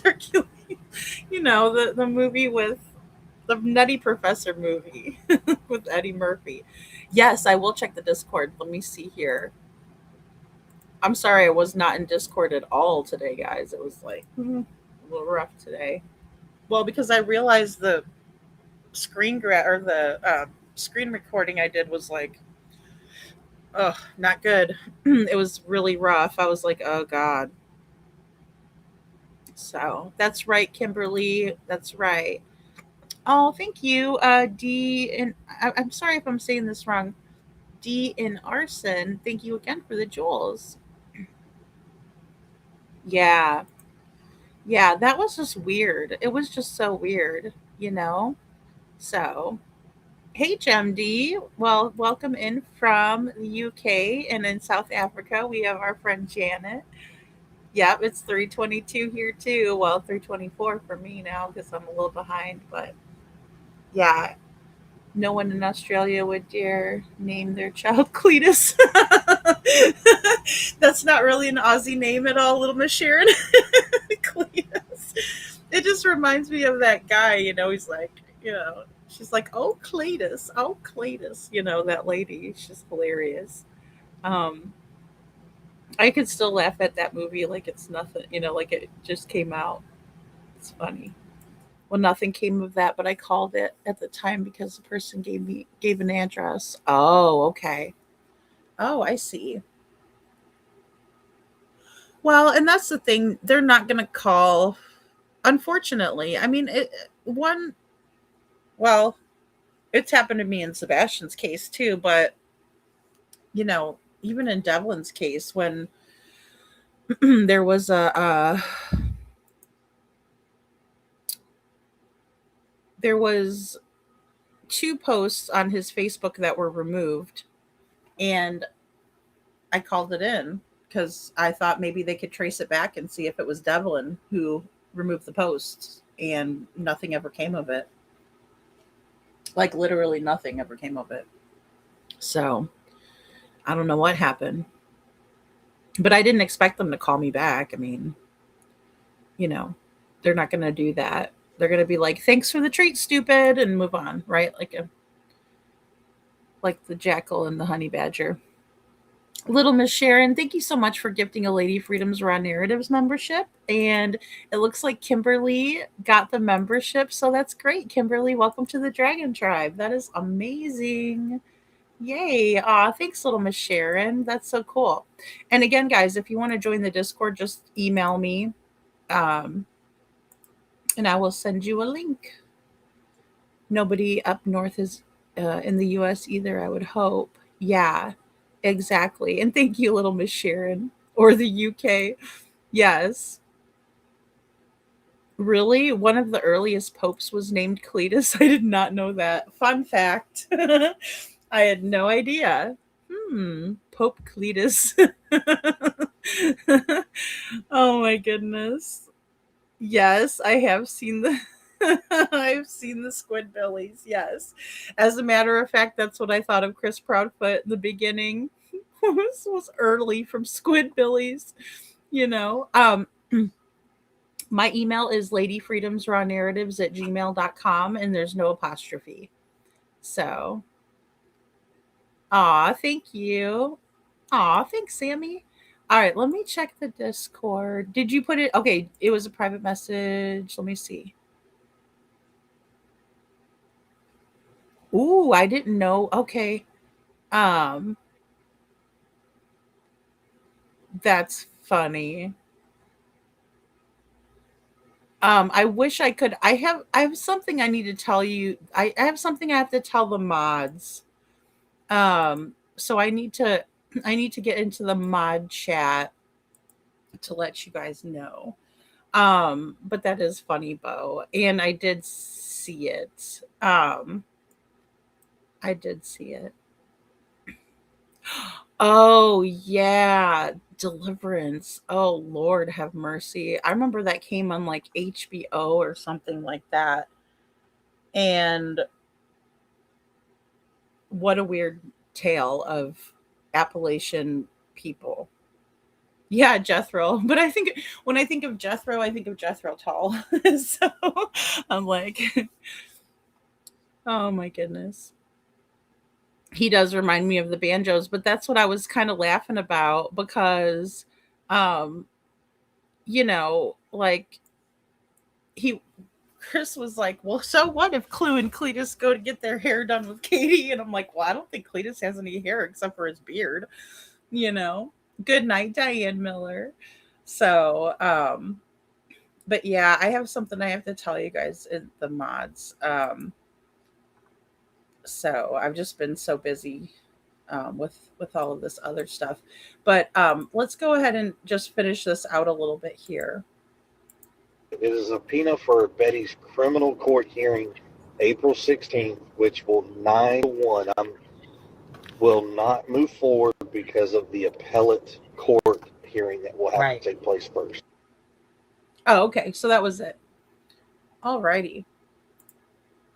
So let me go ahead and put this over here. Okay, there we go. So I remember watching the Hillbillies as a child, and Cletus reminds me of one of them. Oh, the Beverly Hillbillies. Greek meaning for Cletus is summoned. Oh my goodness. That's funny. I just always like, I don't know why, but I always think of that movie with the Nutty Professor. That's funny. You guys are hilarious. I know that. I know, Bo. It's just been a day. Oh, the hills have eyes. Yes, yes, indeed, says MZ. Indeed. Oh my goodness. Woo. You know, it's crazy. It is crazy. So, well, tomorrow I'm going to go ahead and take a day off, but I should have the um the Elevated Truth live where Seth joined the panel. Um it's so choppy. Like remember when I was showing you guys the first night before I got it all uploaded? It's just so choppy. I've had to like cut it and then, cut out the silent part and then piece it back together again. So, Deliverance is so scary, Liberty. I was scared to death of that movie. I was like, "Oh my god." It was like everything's great and then everything's not at all. Like it's like a nightmare all of a sudden. So, you know, DNA. Oh, D&A resin. Thank you. I was like, why am I saying it odd? I knew I wasn't saying it right. Thank you. DNA resin. Perfect. Thank you. Yeah, Deliverance is scary as hell. So is The Hills Have Eyes. That is a weird movie. Very strange. But yeah, guys, so I'll have that out. I wish they wouldn't take them down. I don't know. I don't know why. I don't know why they take them down. But I know that like Kick is kind of like TikTok because TikTok is like that too. But everything I put out, I kind of do it for documentation. So yeah, Burt Reynolds. Oh my goodness. Lady, I have the full 10 minutes of Seth on Truth. Well, see, I have it. But see, he came back up on panel. And then that's where it starts getting choppy. Like that first part is pretty decent where there's nothing, but I don't know. I don't know why it came out like that. I'm not sure. Because it was acting weird when I was showing it from Restream. So yeah, exactly. Jessica says I live in the Appalachians and I can show you out my front door mountains everywhere you look. Truly beautiful though. Oh, I bet. Oh, I bet. I bet it's gorgeous. That movie had really beautiful scenes in it and stuff like that until all of that crap went down. I was like, "Oh my." You know. So, it's too bad there are people who ruin places like Tennessee. Oh, it's gorgeous. It's a gorgeous place. It really is. So thank you. Thank you. Sammy, I was like, oh my gosh, now I don't well, at least I don't have to pause. Like it's pausing for me. Aw, thanks, Sammy. Yeah, I'm trying to get this other one, and like I said, it stopped recording or not it didn't stop recording, it like buffered through some of it, so then I restarted it. Um, so yeah, I'm just trying to piece it back together. So, oh, that's so sad. Liberty says we had a guy who was missing here in Colorado and they found his body in Nashville. He was red rummed. Oh my gosh. Wow. Jenny asks, is it haunted? And there's definitely places you don't go if you don't know. Just saying true. Wrong turn. 2, 3, lol. Right? Yeah. Yeah. Well, in is it the Whitakers that lived in the Appalachian area? And I followed them. Well, white under soft white underbelly does interviews or did with them. So yeah, the echo. If you whistle outdoors, you hear one back. Right, Jenny? That's funny. Yeah. Yeah. The mountains are kind of eerie though. They're pretty. They're beautiful. It's beautiful, but you know. Yeah. Absolutely. You have to experience it for real, for real. Yeah, that's so cool. Yeah. Uh it was all over the news. Oh, so it just happened? It was recent, Liberty? Huh. Yeah, I haven't had a chance to catch up on any current events or anything like that. My goodness, I've just been way behind, because I've been trying to catch everything. And I know Truth did another live stream talking about Sebastian's situation or just, kind of calling out everything. So, yeah. It's it's a lot to unpack. It really is. And I mean, I still kind of don't know what to make of everything. I mean, I'm just kind of taking it all in and processing through a lot of it. But so, Jessica, I am right there with your mom. I have said that before too. Don't fear the dead, but it's the living that will get you. Exactly. Yeah, that's exactly in my opinion. And I think people in how they act and what they've done in real life is what monsters are made of, unfortunately. So yeah, exactly. Yeah, well, and they strengthened the laws for stand your ground, I think, in Tennessee too. Like if you go on someone's property, they can shoot you if they think that you're coming to harm them or something to that effect. So, you know, so well, guys, I'm gonna get off here and I'm gonna be back. Like I said, we'll do Sunday night. We'll do night court on Sunday night instead of, you know, tomorrow night. I still need to work in some day shows too this month, so we'll do that. And then I still have some gifted memberships, so I think I'll do that on Sunday too. So we'll do a Sunday night night court. We'll reconvene and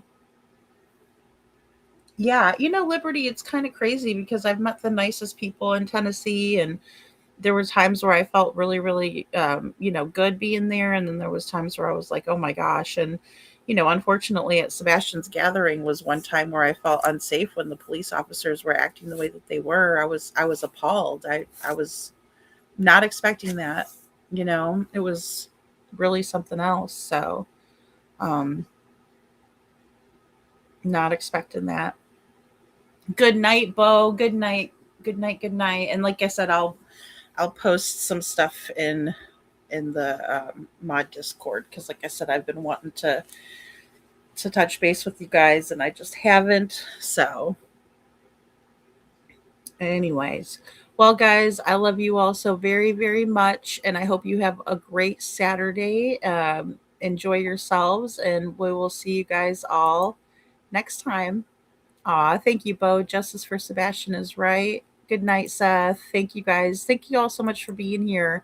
And I appreciate you guys giving some insight, as to your thoughts on what's been going on in Sebastian's case.